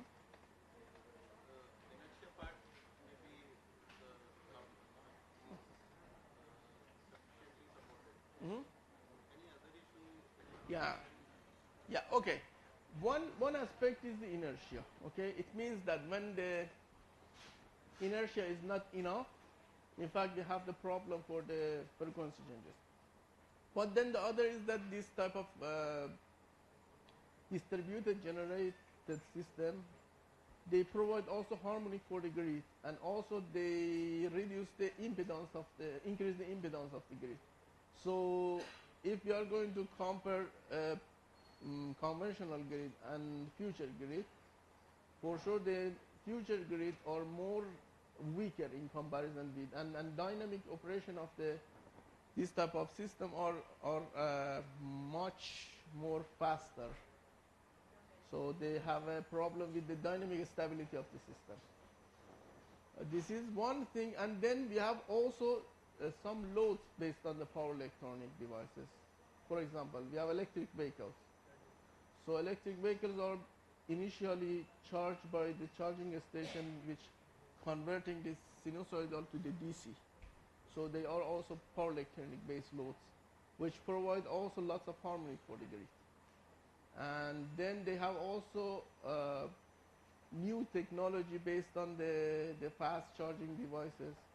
So it provides a big spike over the grid. So this type of technologies, these type of problems will be appeared in future grid. But the good news is that if we increase the inertia of the grid, in fact, it means that, although we have too much problem, but we have also enough energy to damp this type of problems.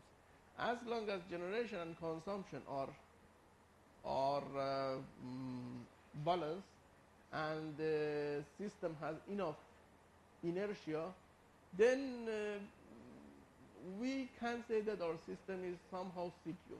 We cannot guarantee it, but it's somehow secure system. Yeah. Any other question? If you want, I can, but yeah, yeah. It's I think that because yeah, because if I start today, then tomorrow also I should return back to repeat again. The chapter is completely yeah.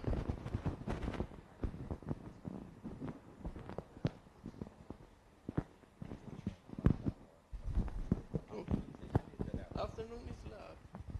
Okay. How was your simulation class? Very bad, yeah? Okay.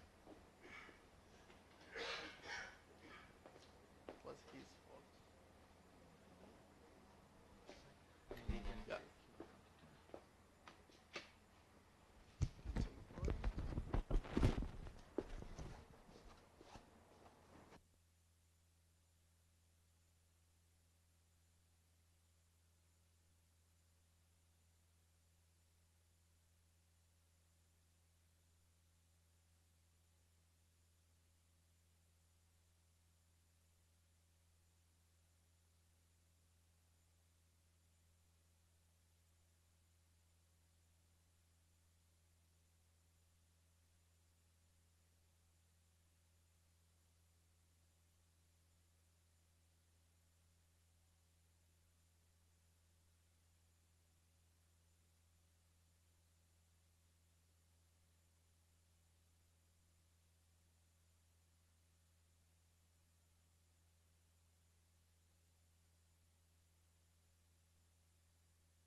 Yeah, can you hear?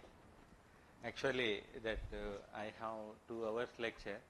What I am going to do, it is in between, means like the kind of one thing, that the introductory part, and as and when I get the time, I will continue the session.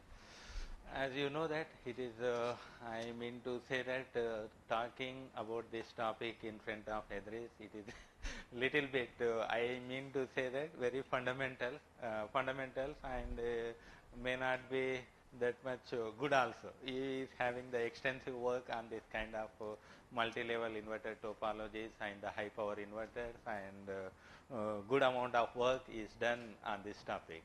So that as on date, that you got exposed to this kind of thing, that is my topic when it comes to hybrid energy storage systems and different types of bidirectional DC-DC converters, and then this thing that you are having the fruitful sessions with the Yedris about different grid forming converters and what we can say then this space vector things, microgrid, smart grid, and other things, Clark, Park transformations, general model analysis of grid connected converters, and dynamic model analysis, all these things that you have come across.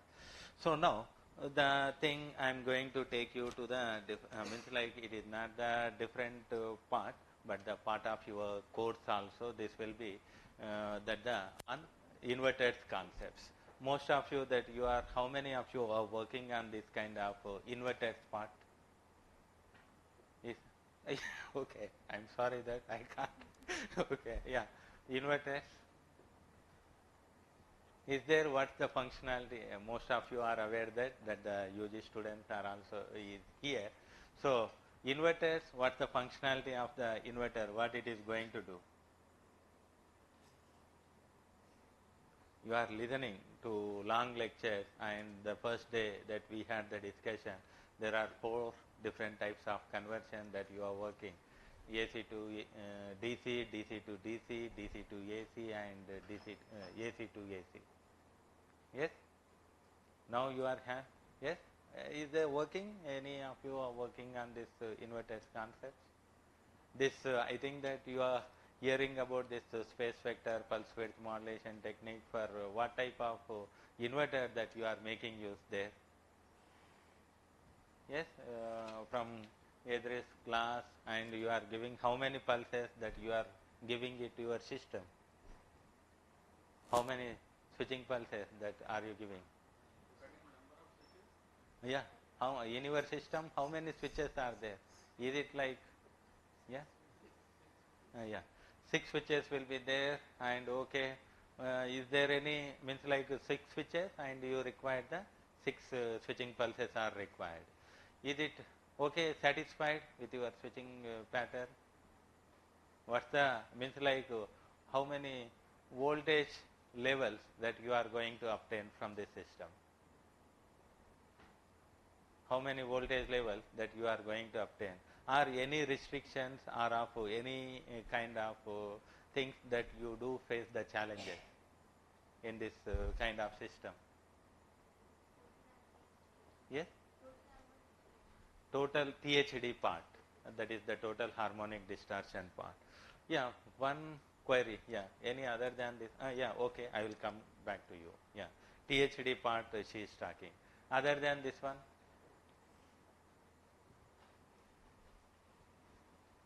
Other than this one? I think this will depend on voltage level, level of the Yeah. two level, 3 level, 5 level. Yeah. 2 level, 3 level, 5 level, but your topic is restricted for the 2 level. Yes? Yes, that is the 2 level inverter topology that you are making use. It is like an ideal condition that the switch either it can be of 0 state or of a plus VDC state, or of 0 or of minus VDC state that you are having. And the restriction might be knowing that you can't go to the higher power levels. You are all the systems that you are going to make use of the power semiconductor devices.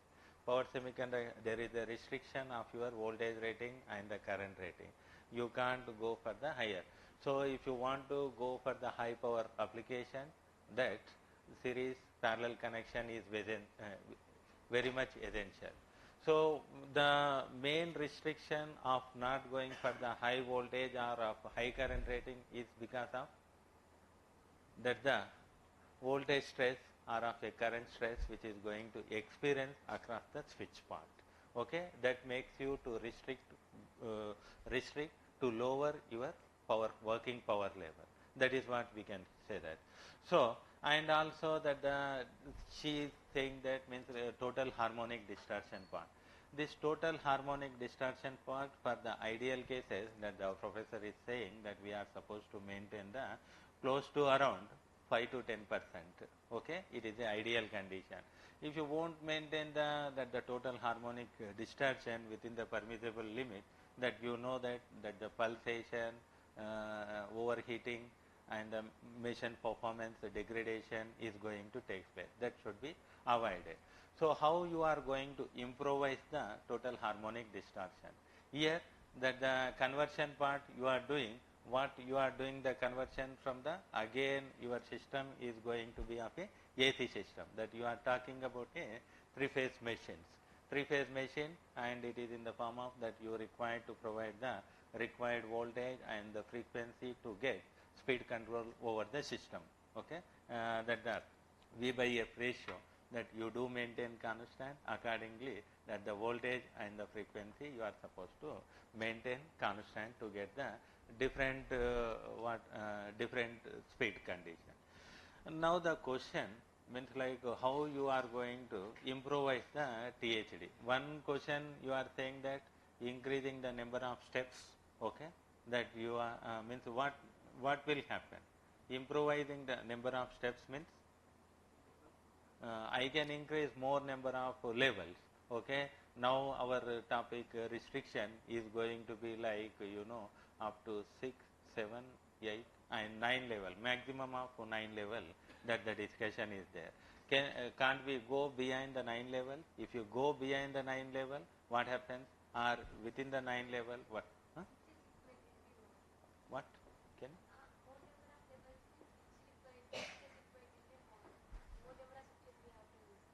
more number of switches are required. Yes, that is.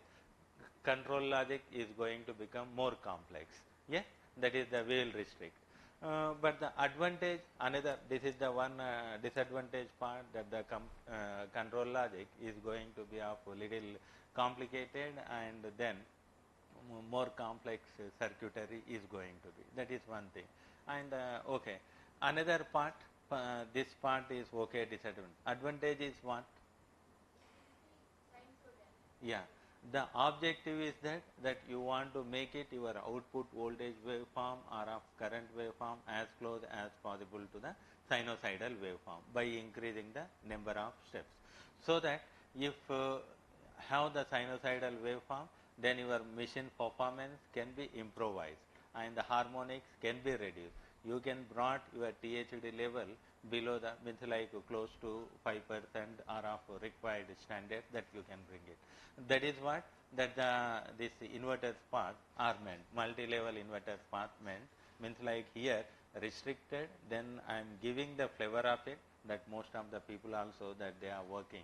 And if you want to realize the multi-level inverters part, I think that most of you did come across this course also in your UG curriculum, PG curriculum. What type of multi-level inverter, conventional multi-level inverter that you have seen, you have come across? One is diode clamped multi-level inverter, flying capacitor multi-level inverter, and cascaded H-bridge multi-level inverter, that the more modularity that can be obtained from the cascaded H-bridge multi-level inverter. Okay, and these are the only multi-level inverter topologies you have, if you want. Yeah, modular multi-level, that is the extension of cascaded H-bridge multi-level inverter, that repeatability, redundancy can be easily obtained by using the cascaded H-bridge multi-level inverter. Yeah, these are the things. If you work with the multi-level inverter topologies for high power applications, so then what you are going to look into the system. There are two areas to work in this kind of inverter. What are the, means one, I mean to say that is the structure development. By using the less number of switches, you can achieve the more number of levels. Okay, that is one area of research. What we can say that by using the less number of switches, increasing the more number of levels. That is one thing. Okay. For example, I can give it to you in the case of a cascaded H-bridge. You have the two types of configuration. One is the symmetrical configuration, and the another one is of a asymmetrical configuration. We can say that. If you make use of the asymmetrical configuration with less number of devices, less number of DC sources, that you can achieve the more number of levels, but it is not going to be fruitful for the modularity concept. Okay. Similarly, this is the one thing.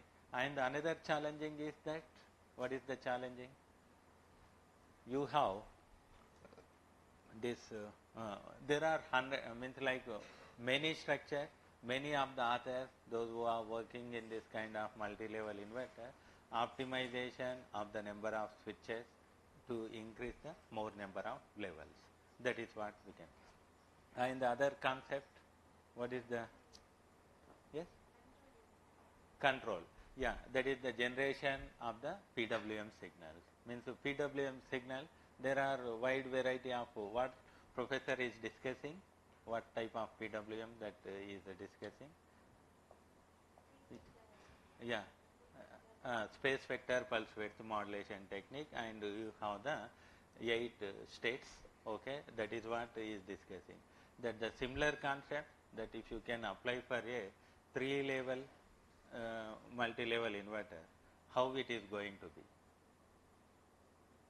3 level and the 4 level, 5 level. space vector pulse width modulation techniques. More number of triangles, more number of reference vector, and then the complex number of states are going to be more. Okay, that I can give the statistics about this one. And then it is popular analysis at the 3, 4, 5 level analysis is popular, and is having good work also with the professor. That's the reason I can't in front of him it is difficult to spell it out all these things also. Okay, yeah, fine. So these are the things. Now the importance is that we want to make our output to waveform as sinusoidal waveform as possible, and the restriction is that with the 2 level we can't go for the high power voltage and the current level. And also one more advantage what we mean to say that the stress across the switches. This is the point that we are going to make use. You may have the series connection and the parallel series connection, so that the voltage rating is going to be reduced. That is one thing. That if you reduce the voltage stress, you have the more advantages. What we can say that improvised THD part, reduced rating. These are the things are going to be there. And for development of this multi-level inverter topology, what are the things that you require? What basic components are going to be there in your inverter? You are going to do the conversion from the DC to AC. Okay, fixed DC to the variable voltage, variable frequency output waveform. That the DC and output which is going to be in sinusoidal. Yeah, basic components are going to be of the sources. Okay, DC source, number of DC sources you require, power semiconductor switches, the diodes, filters, DC link capacitors are going to be there. Okay, these are the filter basic DC sources, DC link capacitor, power semiconductor switches, then the electrolytic capacitor to clamp the voltages, and then okay, yes, anything? Yes, that's it. So then fine. Now the thing is that with this basic components that we are going to develop the structure. That the structure, how either it can be of, you augment the, you will make it that the you are much familiar about the H-bridge configuration. Yes, H-bridge configuration, simple configuration, inverter module. It is a single phase inverter module that you are might be of much familiar about this structure. I mean to say that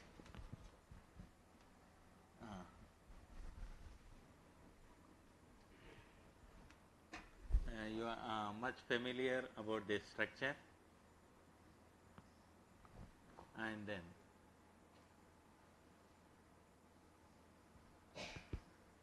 the load part which is going to be connected here. Okay, and then this one is going to be of your DC source. S1, S2, S3 and S4 load part. That you are going to make use of this standard structure for the what we can say that for the H-bridge. So this operation you are much familiar. Yes, these two are of S1 and S4 are of complementary, S3 and S2 are of which are of complementary in fashion. So that if you want to get positive, these two switches are going to be turned on, and opposite for the negative voltage S3 and S4 are going to be turned on the condition. Now the condition, if you want to have the more number of levels, okay, my power rating wants to have the more number of levels.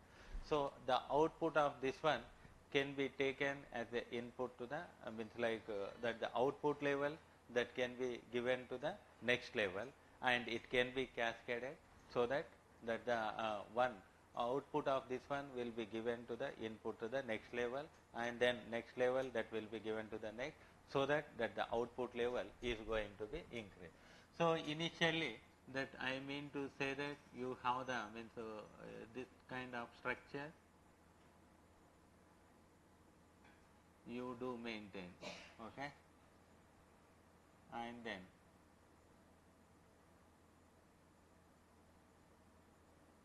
you add all the edges, yes, will be there. Then adding this one, you want to make it by increasing the more number of steps, okay, you want to make it your waveform as sinusoidal as possible, okay, this will be like this one, you want to make it, okay, staircase waveform, staircase, and then this one is of sinusoidal, you want to make it possible. This is what basically now I mean to say that you have the basic converters, I mean one is the cascaded H-bridge multi-level inverter topology, and the second one is of I mean to say that diode clamp multi-level inverter topology, and the third one I mean to say that you have the flying capacitor multi-level inverter topology. This is the structure part, okay. Structure development means like a basic conventional thing. Apart from this one, you have many things. When it comes to the modulation part, that we'll discuss later on, but as on date, you are much familiar with modulation techniques. One is the space vector pulse width modulation and the real-time implementation that you are doing in the laboratory, SVPWM, okay. Apart from this one, we have the carrier based and PWM tech, means like we have the classification, wide variety of classification that you have. One is carrier based PWM technique, here phase shifted and the level shifted PWM, third harmonic injection, means optimized selective harmonic injection, these things that will be there. I don't want to go more about all these things, just to give the some fundamental overview that we are going to have this kind of topic. So now you got this thing, output amplitude part, I mean to say that, and then this one is with respect to time. So now the restriction of your, what we can say that the two level we don't want to have, means like I mean to say that that the two level, it is like when it comes to the two level part, what is means like basically if you take this one is yes, switch will be there. So you have the, what I mean to say that the two level switch, like a ideal switch, I mean to say, yes, I don't, I can say, yes, switch, conventional switch, I can say that it is connected to a kind of a DC, so switch SW. So I mean to say that when the switch is in on condition, what kind of things will be there? When the switch is in off condition, what the things? Voltage 0 and the current should be of maximum, okay. It should be like a, what we can say that short circuit condition. And when the switch is in on condition, it has to offer the higher voltages and the infinity resistance, and the current should be of 0, okay. This is what ideal switch functionality. Here we are going to make use of what, here we are going to make use of the power means like that the switches are going to be, means like practical switches. This the practical switches, I mean to say that either it can be of most popularly BJT, IGBTs, MOSFET, okay, and you are talking about this silicon carbide devices or germanium nitride devices, those things will be there, and you better know about the thing. When I talk about the switches, that the only thing that either it is a single pole double throw switch, that we are going to have the two states. One, what we can say that on condition, that the voltage which is going to be equal to the VDC. Okay. When it is in off condition, state 2, off condition it is going to be, on condition what's the voltage? 0 voltage. Yes. And when it is in off condition, we output voltage which is equal to the source voltage VDC. And then when it is in on condition, what's the current here? Yeah, maximum. And then that the resistance part, I equal to I load current, which is going to be here in this case it should be of 0, and the resistance part here minimum 0 resistance ideal cases, and then here it is going to be resistance is going to be of infinity ohms. That is what the ideal switcher. Now that the same functionality, it is similar to like either mechanical switch that you are going to make use in your electrical machines laboratory or something conventional switch. Here also that the functionality is going to be the same, but now the restriction when it comes to our practical type of inverter model, we are going to make use of the power semiconductor devices. Either it can be of MOSFET, IGBT, means like you can say that mostly BJT part, MOSFET, IGBT. Okay, other than this one you are having gallium nitride and silicon, these materials also, that I am not that much depth about this one. Okay, for our experimentation, this is what somewhat more popular, we have the modules in this one. Okay, so now that the maximum rating of this one also is restricted to the some 3.3 kilovolts with a current rating of 500 to 600 amperes is a more advanced one, we can say. Then the rest of the things, that if you want to go for the high power rating, that we have to have the series connection of the things. This is what that the overview of the things that we are going to have. If you see that when it comes to the this kind of things, levels that are obtained from the conventional inverter model, either from the two level, either plus VDC to 0 or 0 to minus VDC. This is the conventional way that we can have. What happens, one of the basic problems while doing the power conversion is the harmonic contents in the output voltage and the output current part. That should be of reduced. How we are going to achieve? By making use of this kind of multi-level concept, that we are going to achieve the reduced THD value, that the harmonic content is going to be reduced. Harmonics can be minimized either by increasing the number of voltage levels or by using the appropriate modulation techniques.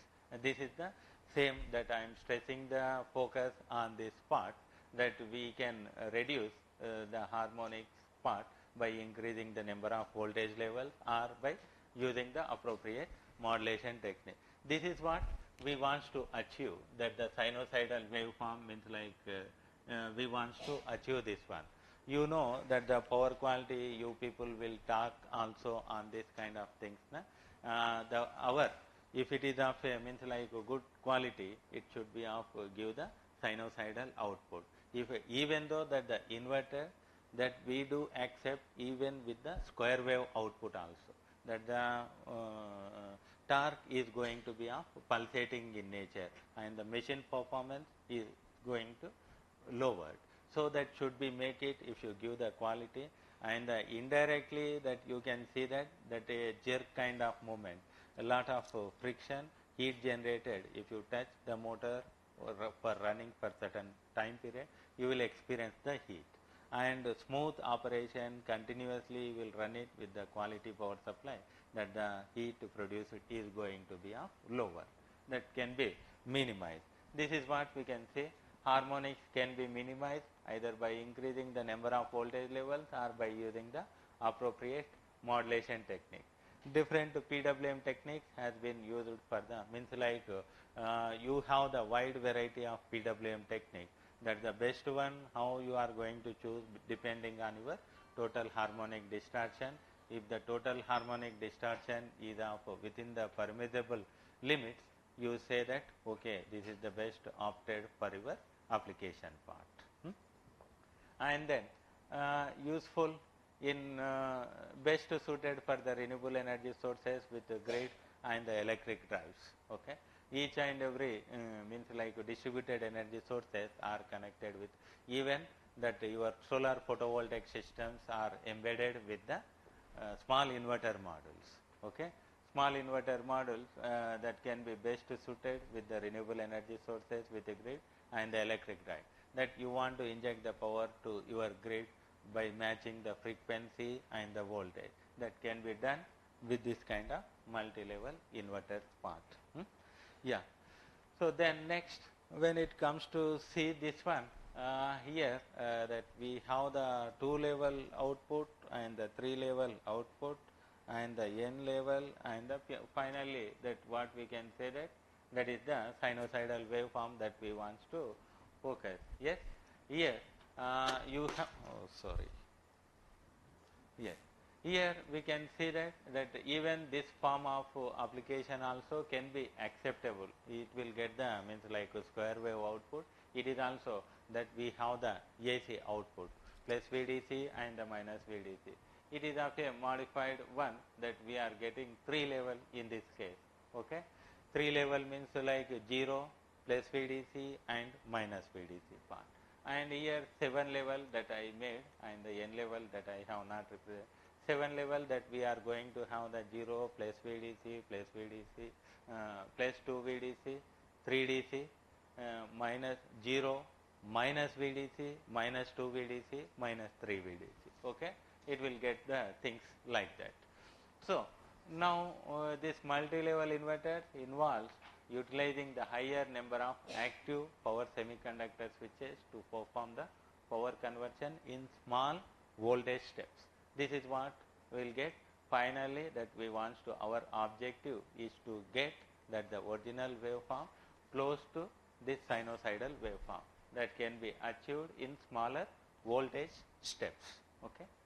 So this can be the advantage of making use of multi-level inverter. It produces the high power and high output voltage. Okay, with same means the same rating of the power semiconductor switches that can be made it to cascade, making use of the multiple units in series connection. It increases the voltage, and also this kind of things also same that we are going to make use of this structure. It can be cascaded, that the name itself, that is the cascaded, that I will show the structure. This is the standard structure that I will make it series connection and the parallel connection to get the higher output voltages. Okay. So can be used, has the advantage, eliminates the need of means here in the case of what we can say that conventional thing, if you want to step up or step down the voltage, that you will make use of the transformer. Here there won't be any usage of the transformer for your application.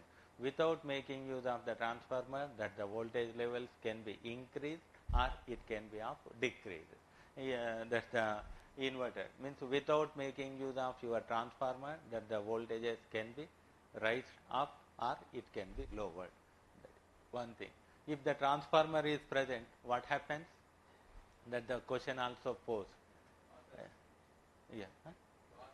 Losses is one thing, and then losses is that can be of one concept we can say, and the other thing, yes, that we are saying that the high frequency transformer, and here no concept, that the line frequency transformers which are of bulkier in size and means consumes more space in your system. So that is the two disadvantages. And if the transformer inductive, any inductive component is present, that the response of your system is going to be of slow down. That the sluggish means like that output is going to be reduced. That can be avoided, these things. We don't have the transformer, and has the advantage of clamping the voltages, which prevents the need of fast switching. Okay, that clamping restricts the switching operation. Can be used for reactive power compensation, that you are discussing about the frequency variation, that the frequency variation is going to support the reactive power up to certain period. So this can be reactive power compensation, can also be used renewable energy, adjustable speed motor drives, high power, medium voltage up to ranging from millivolts to 3300 volts with a 9-level inverter, that can be made use. This one we can say. And then so that the performance of this one, that can be measured by using only one parameter, means there are many parameters whether our transformer functionality is performing good or not, and which factor that you are going to decide. One factor is of a means like total harmonic distortion, that will take into the consideration, and other than this one we have other parameters as well. You see that that the one functionality I have taken, okay, it is a measure of closeness in shape between the waveform and its fundamental component, which is defined by this expression, okay, harmonic distortion. If harmonics means it is a kind of a disturbance. I mean to say that if more harmonics are present in your system, harmonics is equal, means like, what's the meaning of harmonics? Yes, multiples of the fundamental frequency. But what is the role of this harmonics? How it is means like plays in your application, in your system? Yes, they will distort the wave shape, and means like it is going to create a kind of a disturbance to your system. Harmonics are disturbances, means like it should be eliminated to the extent possible, okay, and it is a disturbance that it is multiples of your fundamental frequency component, okay, that the fundamental component alone is going to contribute towards your output voltage, okay, then the rest of other things won't contribute anything. But even though that the magnitude of this harmonic is very, very less as compared with the fundamental component, that should be avoided, means like should be eliminated to the extent possible. This is what, if the harmonics which are of undesirable component, undesirable thing in your system, if it presents, these are the consequences. One is it generates the pulsating torque, heating in the motors, oscillations, interference, failure or damage of electrical components in your power system. It has to be avoided, okay. And then now these are the things that we want to make it improvise by using the converter, your multi-level inverter concept that we are going to make. So that the basic things, these are types of conventional multi-level inverter topologies. One, what we can say that major objective that we want to get the higher level of output voltages using either cascaded or of different types of multi-level inverter, to compare different modulation techniques, minimize the THD value. That's the objective that we can. Types of this one: flying capacitor multi-level inverter, neutral point voltage clamping multi-level inverter, cascaded H-bridge multi-level inverter topology. That so that the formation of this kind of multi-level inverter topologies is associated with the DC sources, DC link capacitor, active power semiconductor switches, clamping diodes, and the capacitors part, okay. So which one among this one is of more popular? Yeah, cascaded H-bridge is of more popular, okay. Why not with this diode clamped or of neutral diode clamped or of flying capacitor multi-level inverter? Voltage? Okay.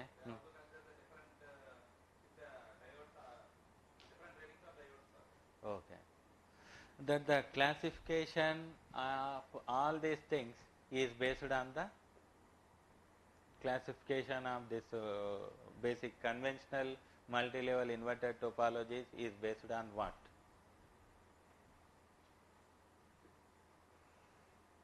Yes, basic difference is there. We are going to use cascade edge bridge. Mhm. Every module is having a part. Hmm. You can simply replace the unit. Okay. Suppose in place of neutral sampler, in case of flying Huh. capacitor, Huh. the entire system we have to. Yeah. Any? Yeah, that is fine. Basically, they are popular based on the application. Based on the application, these topologies are of popular. Yeah, fine. But also, there is one more restriction is there. One more classification.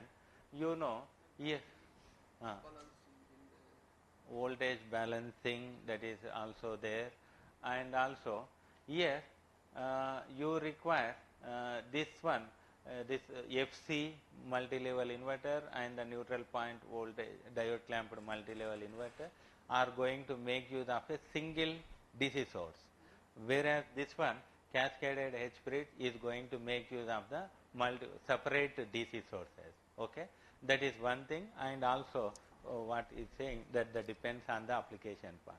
We are means like I mean to say that we are that much means like poor in the application part. Generic study that we have done, and our work also. This one is done by means like my student work means like he has done restricted to the simulation part. He has gone to the 7 level. You can see that the 7 level, you can imagine that if you want to achieve the 7 level by using cascaded edge bridge multi-level inverter, how many DC sources are required? How many DC sources are? Huh? 3 DC sources for a single phase system. If you want to go for the 3-phase network, 3-phase system, that you require the 9 DC sources are required. So sometimes that is the matter. Getting 9 DC sources in a single department, yeah. Yeah, basically this type of technology are used for the PV. Yes. Because, yeah, we have the multiple output from the PV panels. Yes. Yeah, this is For- why we said that application is important. Yes. Yeah. Yes. That the PV panel, this is of more distribution is going to be more, and the PV application is more popular. That the generated individual PV unit, they have this kind of arrangement, and then that can be given to injected to your grid. Okay, that these are more popular for the, this one is more popular for the distributed energy sources. And then this flying capacitor and the diode clamped multi-level inverter, they are going to make use of a single DC source.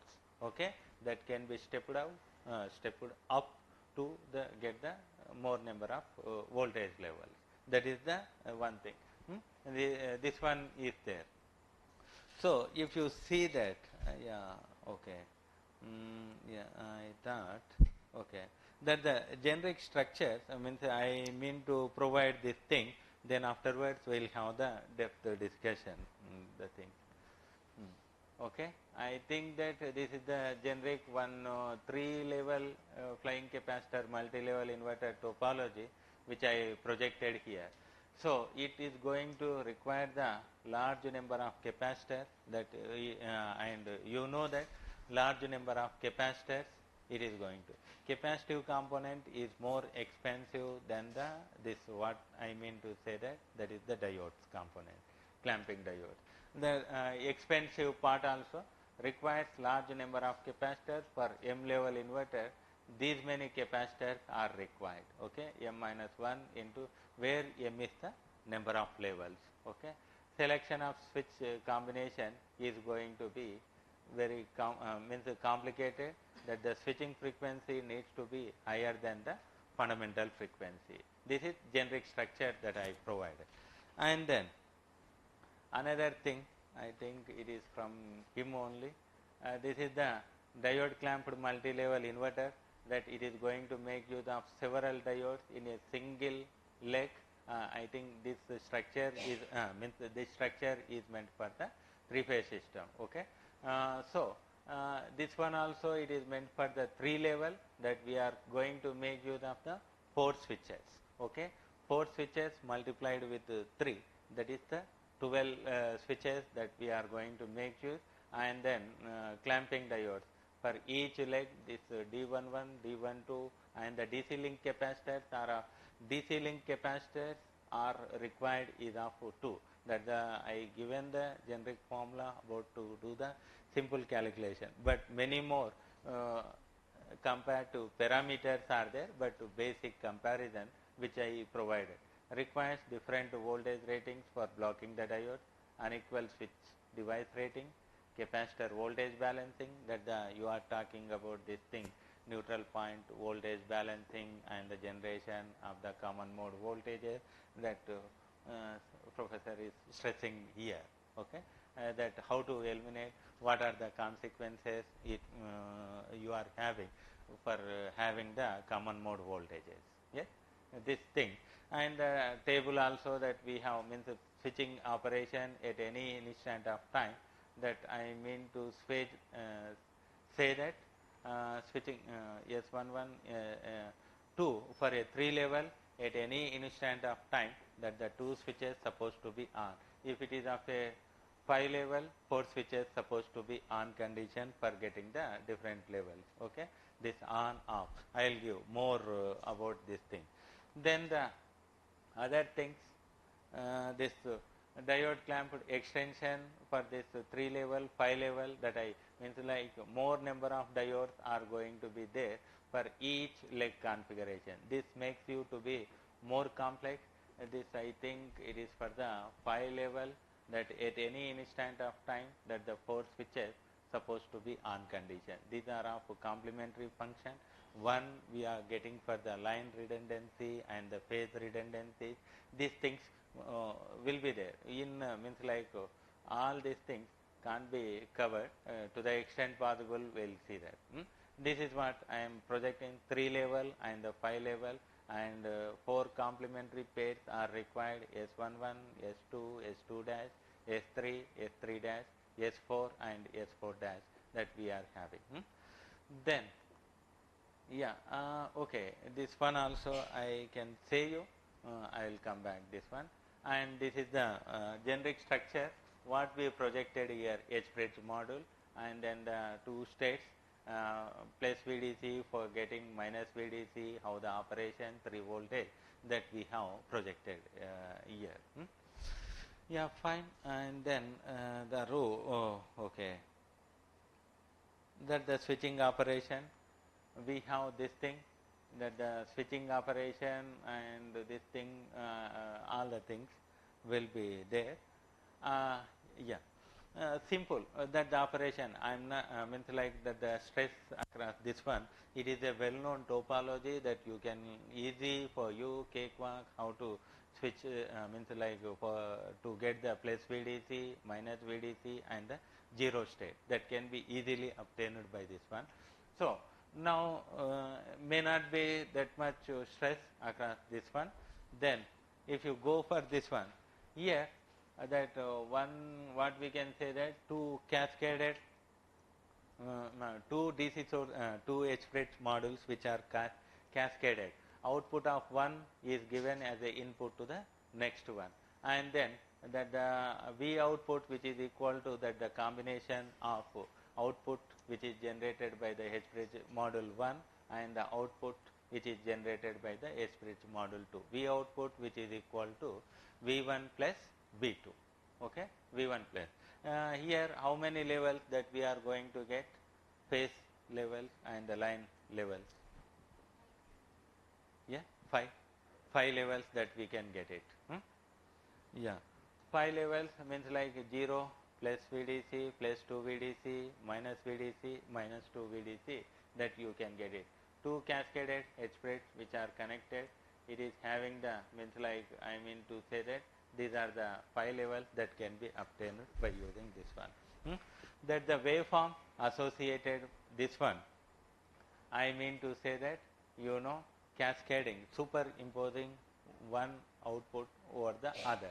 That addition of this one, this is what you are going to obtain. Output from the H-bridge module 1 and the output from the edge bridge module 2. This is what cascading, adding up this one, that you are going to get this kind of waveform. Okay, that the plus VDC, plus 2 VDC, minus VDC, minus 2 VDC, that you are going to obtain for this one. And also it is a simple basic inverter module, that the output voltage and also harmonic content that can be analyzed by applying the Fourier series or of a Fourier transformation. That the expression I will give directly. This is what means, like different harmonic, that the maximum output how we are going to get, that can be. These are of switching angles alpha 1 and alpha 2, that will be the switching angles, that you will get total voltage is expressed by the Fourier series with the harmonics. Harmonic that can be eliminated to solve, means like eliminate the harmonic. That Newton-Raphson method or of iterative method, that we can see the things. And one more thing, there is a for eliminating the harmonics using the delay angles, maintaining the particular amplitude modulation, this amplitude modulation also very means like that the important, that the amplitude modulation also how much that you are wants to have, that the what is the range of amplitude modulation? 0.82. Basically, what is the amplitude modulation? Amplitude modulation, it is a ratio of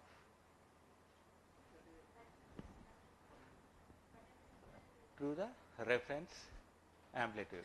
Yes, it is a ratio of, means like fundamental to the reference amplitude, and the range of this one for the you have the 3 regions. I mean to say that over modulation, under modulation, okay, and then you have usually that you want to operate the modulation index between the 0 to 1, it will come under the linear range. Okay, if you go beyond the modulation index greater than 1, it will become the what we can say that over modulation. Most of the cases they won't go for the over modulation case. In that case, that the output is going to be, means like twisted, we will have the good control over the modulation index between the 0 to 1. That the amplitude, that we will talk about this thing also, modulation index part, but it is a one of the parameters to maintain that the linear region of your circuit. Okay. Then this is a 7-level output that we are having, means like that the cascaded H bridge multi-level for the 7-level by increase, means like any basic questions regarding this part. Any questions on this concept? Then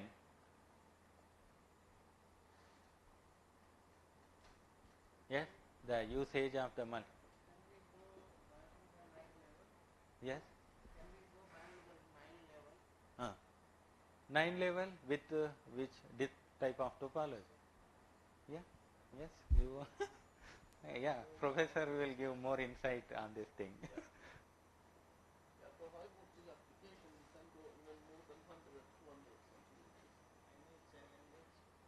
Our challenge is the balancing of the system or controlling or this or how. This depends on what you are expecting from the. But if you are going to very high, yeah, you will. Sir, for 100 or 200 Yeah. level, Yeah, the switching pattern will not be very complex. yeah. Yeah. Yeah, definitely. Yeah. But I'm saying that, for example, for HVDC system, if you are going to use. So what is the level? Maximum 12. I heard it can be also up to 400 level. Yeah. But probably you're right. But this is what I heard. Yeah, added statement to this that in academic environment we will go for the number of levels, but when it comes to the industry point of view, means they won't increase, that the structure has to be standardized, then they will go for the multiple means like multiple units. they won't experiment with the higher number of level. If you come to our laboratory also, means like still they are in the means like 3 level, 4 level, 5 level experiments are more popular as compared with the higher number of level.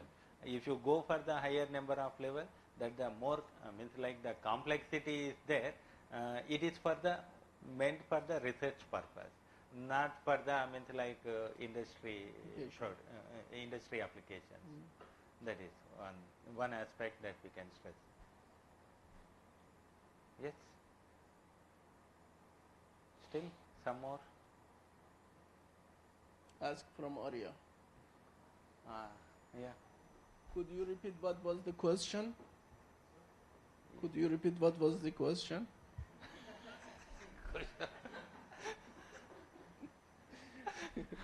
Yeah. Question, can you, sir is saying. Okay, fine. Okay. Yeah. Yes. Anything means like this is the fundamentals.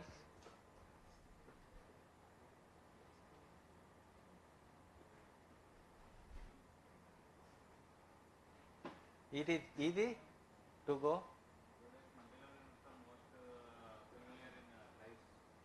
Drives application. Yes, especially that the application part also, marine application, some kind of traction application, traction power supplies, and also then this kind of what we can say traction power supply, STATCOM application, HVDC transmission, means like some kind of steel manufacturing industry. These are of more popular.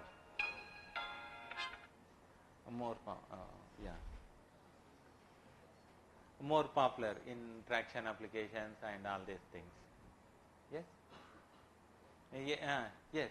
If the things are fine, means like what we are going to do, I have one more. In that I am trying to cover the different modulation technique and the modulation technique that I am going to cover. Okay, after lunch they should have the lab session. Not today. Means like you are tomorrow I start chapter 6 and then you have also time to... Yeah, because okay, after fine. chapter 6 everything is finished.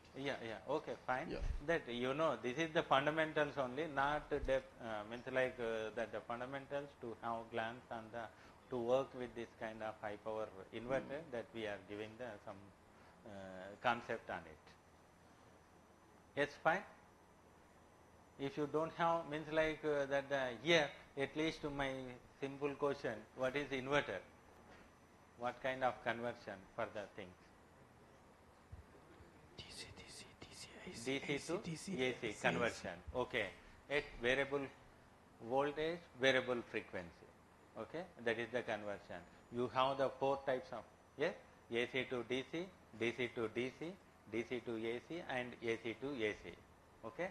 Mostly that you want to see this kind of AC-AC conversion, but you will have the DC-AC conversion, okay, with the variable voltage and the variable frequency. Yeah. Then fine, and you want to get control over your machine. What are the, how you are going to get control over your machine's part? Yes, DC machine is there. You have what type of machines are we are talking? Means like for the machine's part, that the application. AC machine or DC machine? AC machine. Yeah, you are okay, but these people, AC machine. AC machine, and you have 2 types of machines. One is DC machine and the second one is of AC machine. Now the talk is on AC machine's part, sir is talking. If you want to have the control over the AC machine, what you require? How you are going to? DC machine and AC machines are there. 2 types of control. What control means? That is the speed control of your machine.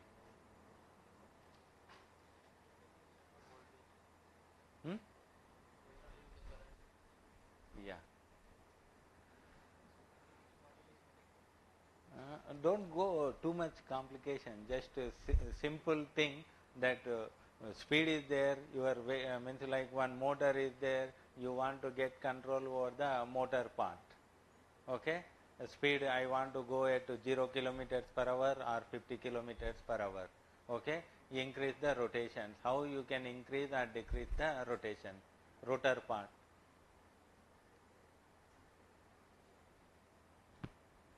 It is fundamental. Yeah, when it comes to the AC machine, that is the frequency and the voltage. Yeah. Yeah, we talk in previous session. Yeah, yeah, and just that I'm here to.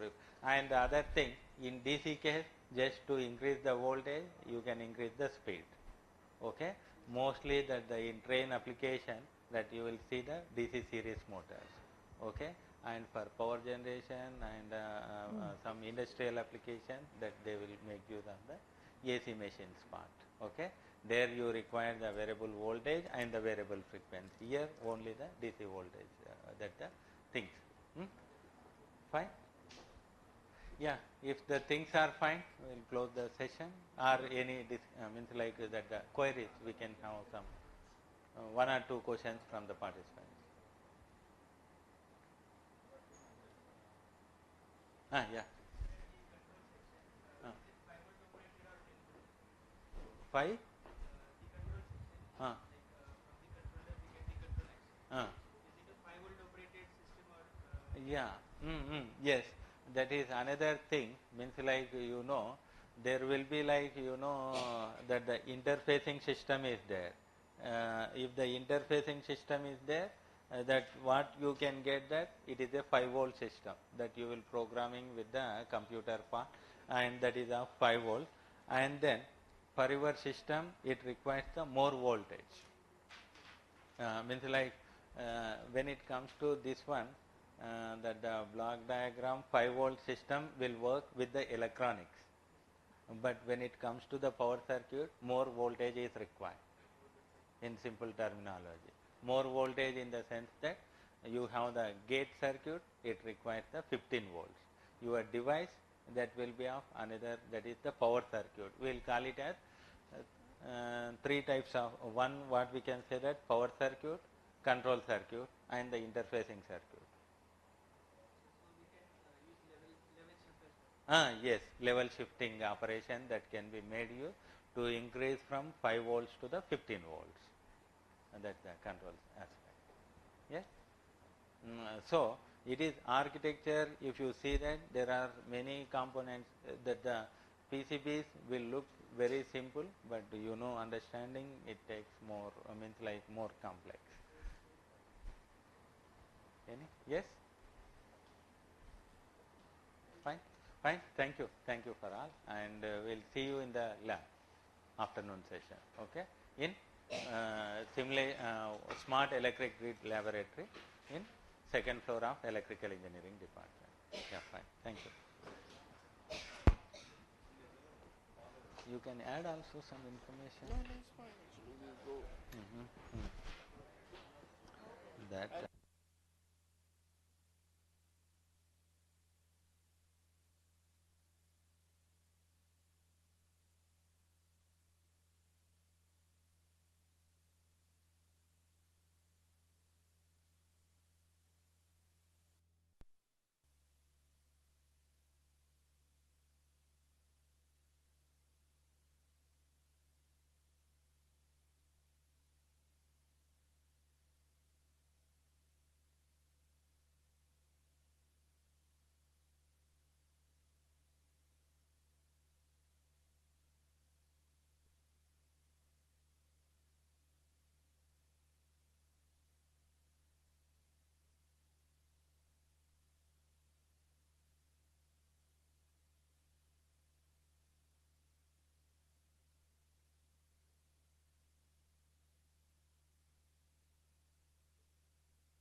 transformation.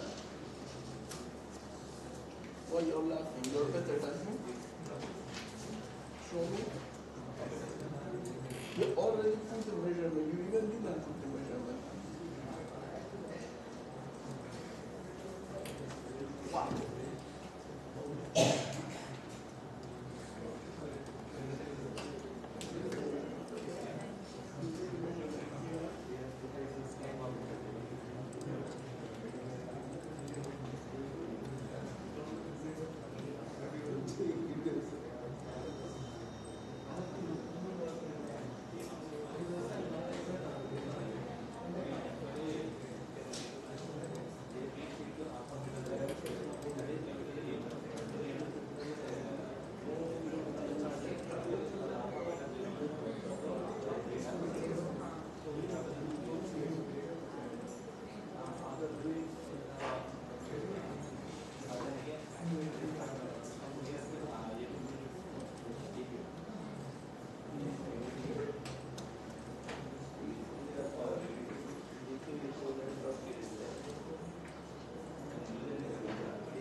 What did they ask you?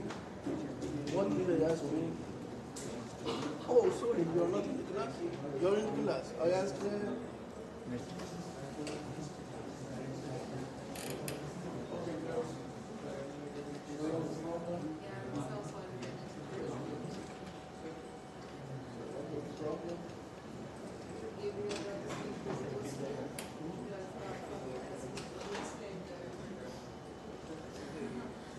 Oh, you put 3.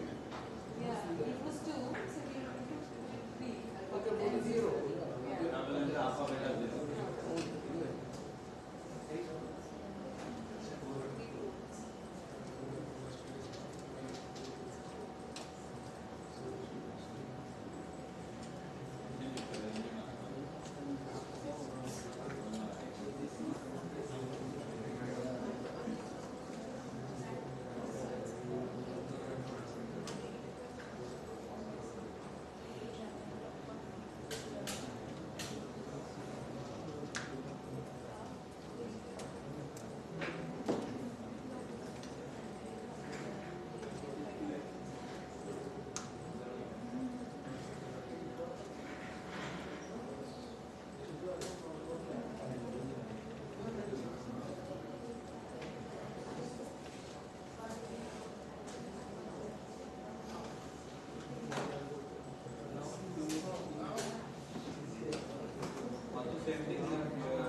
teacher? Yeah, here, so we don't actually know anything. Why you're not listening to what they say? I guess. I asked about the load curve. This is the okay, this is correct. Yeah, this we put this one. Yeah, it made me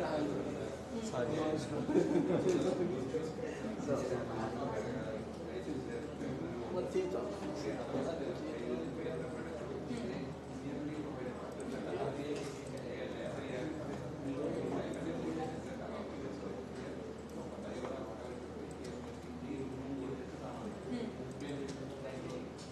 It should be correct, but you can call it guys.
We said that we changed from ABC to DQ because fundamental frequency jumped from ABC to DQ, from sinusoidal goes to the DC. So if you have three signals, one is minus, one is zero, one is positive, means your simulation is correct. minus is for IQ, 0 is 0, and positive is ID. Okay? So then the next part is to calculate the delta I. Okay? So to calculate the delta I, we need to measure the current of the converter. Yeah? So, but the converter is not tuned right now. Then you cannot actually, there is no current. So for this case, listen to me, I will not repeat again, okay? Listen carefully. So this is the grid. Now this is the load.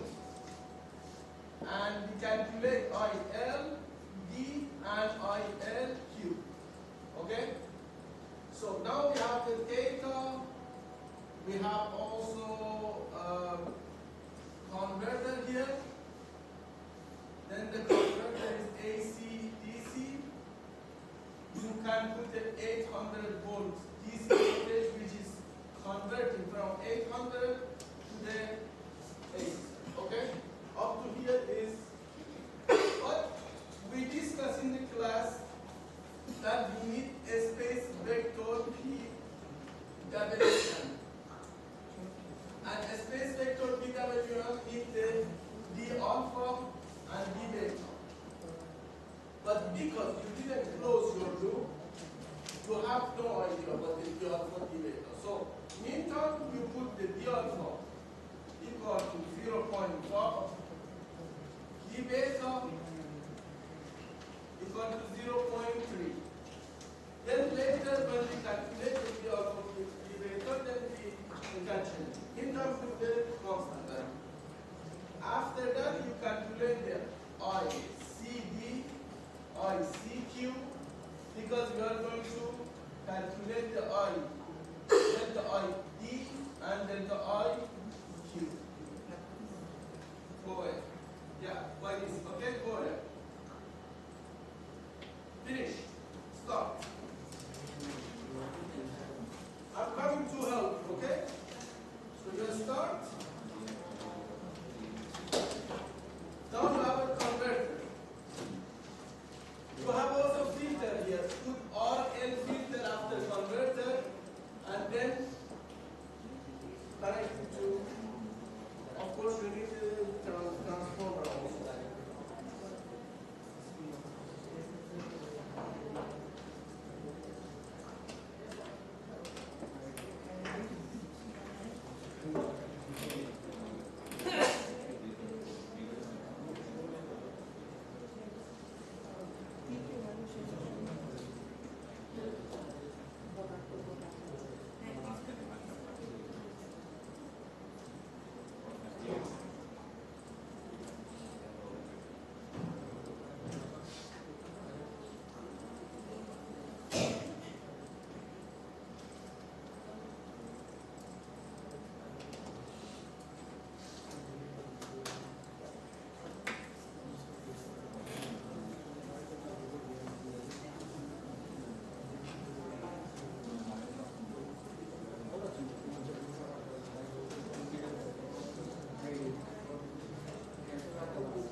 అంటాం sir ఎన్ని కాకుండా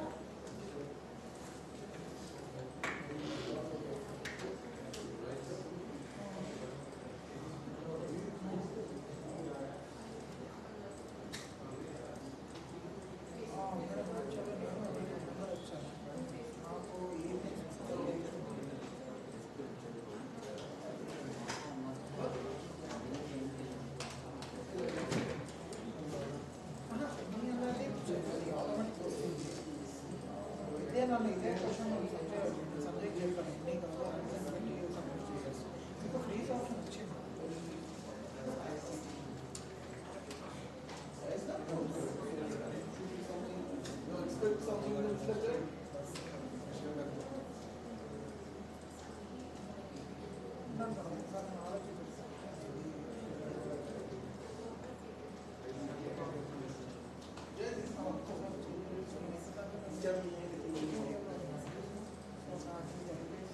So, now we have actually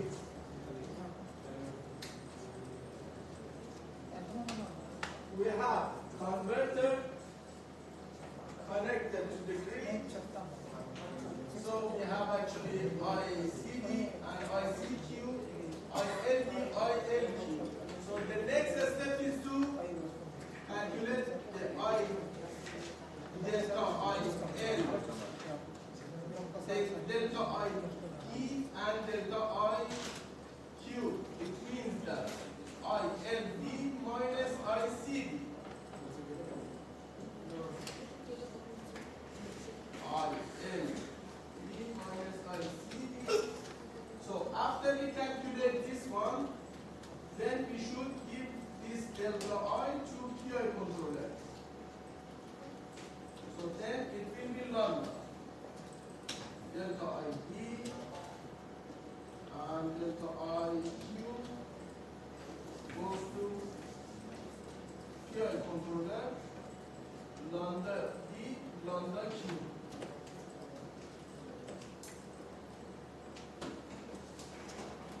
Calculate the lambda. Okay.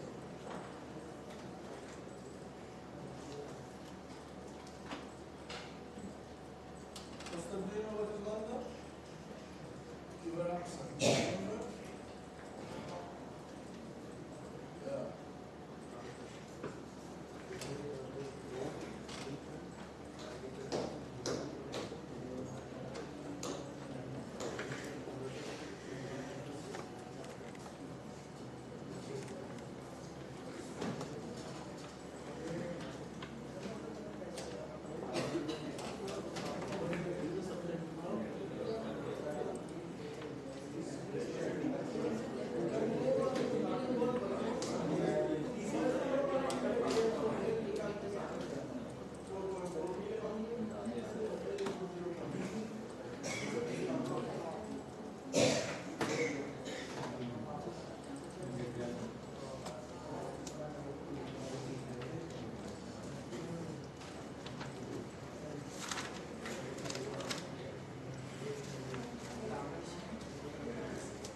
3 by 2.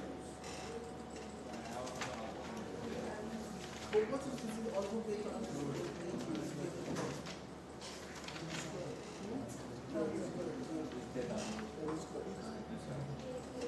And where did you show me the simulation measurements?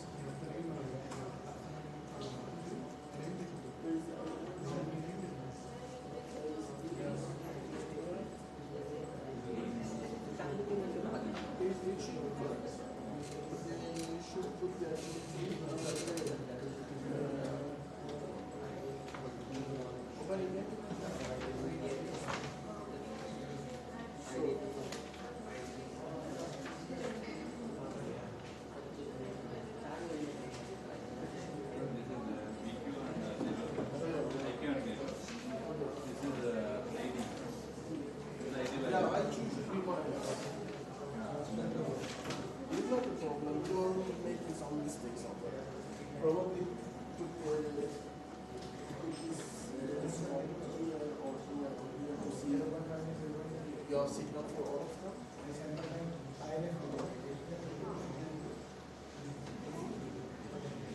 So another one, 2.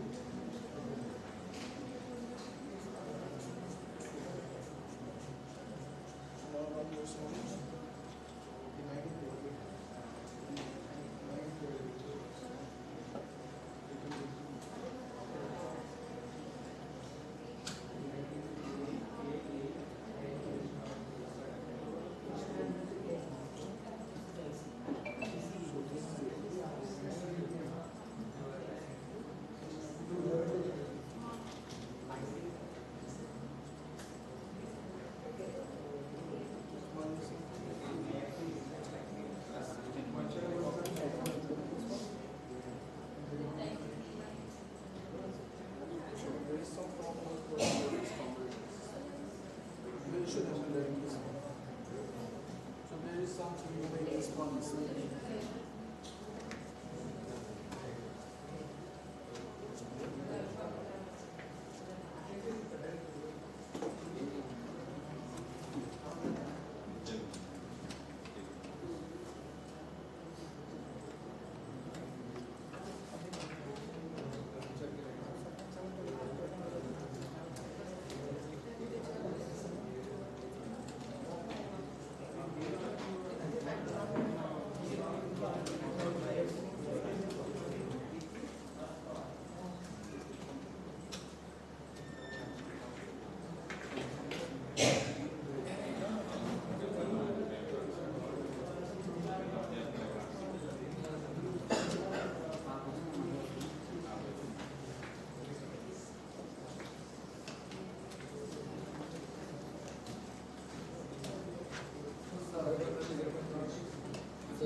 So today we have exam, yeah? Do you want to continue simulation or maybe exam? Okay.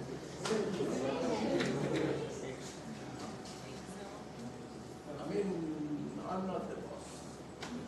So where is the boss?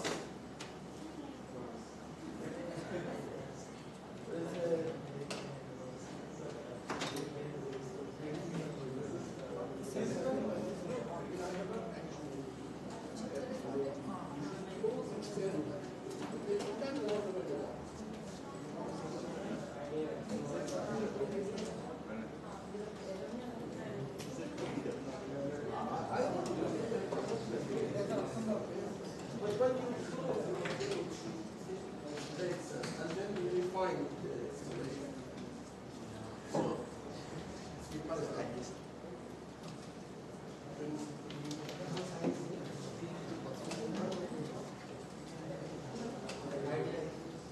So,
because it's not the control version. You should control, close the control room and then determine to refine it.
And next time when we get back to lab, want me to start again from scratch, okay?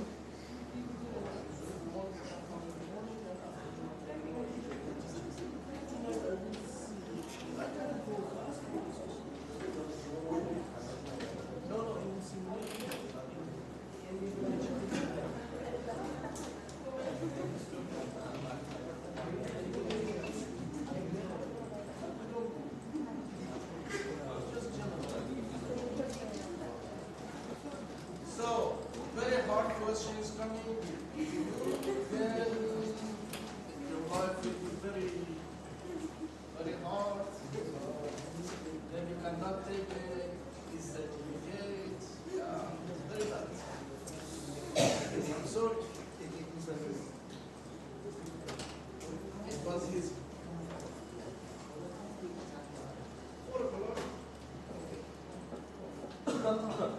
Yeah, you can use. If you want water, something. You can throw it.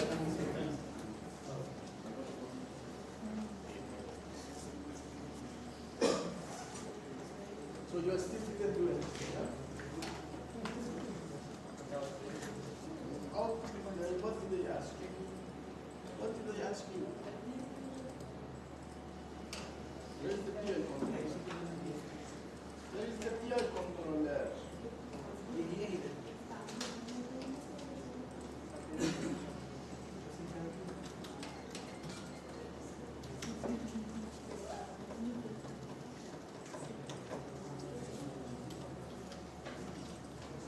So if you are going to use washroom or something, you can do. It's very long, probably 3 hours.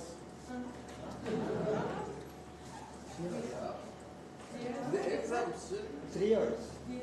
you can stay 3 hours. Very hard.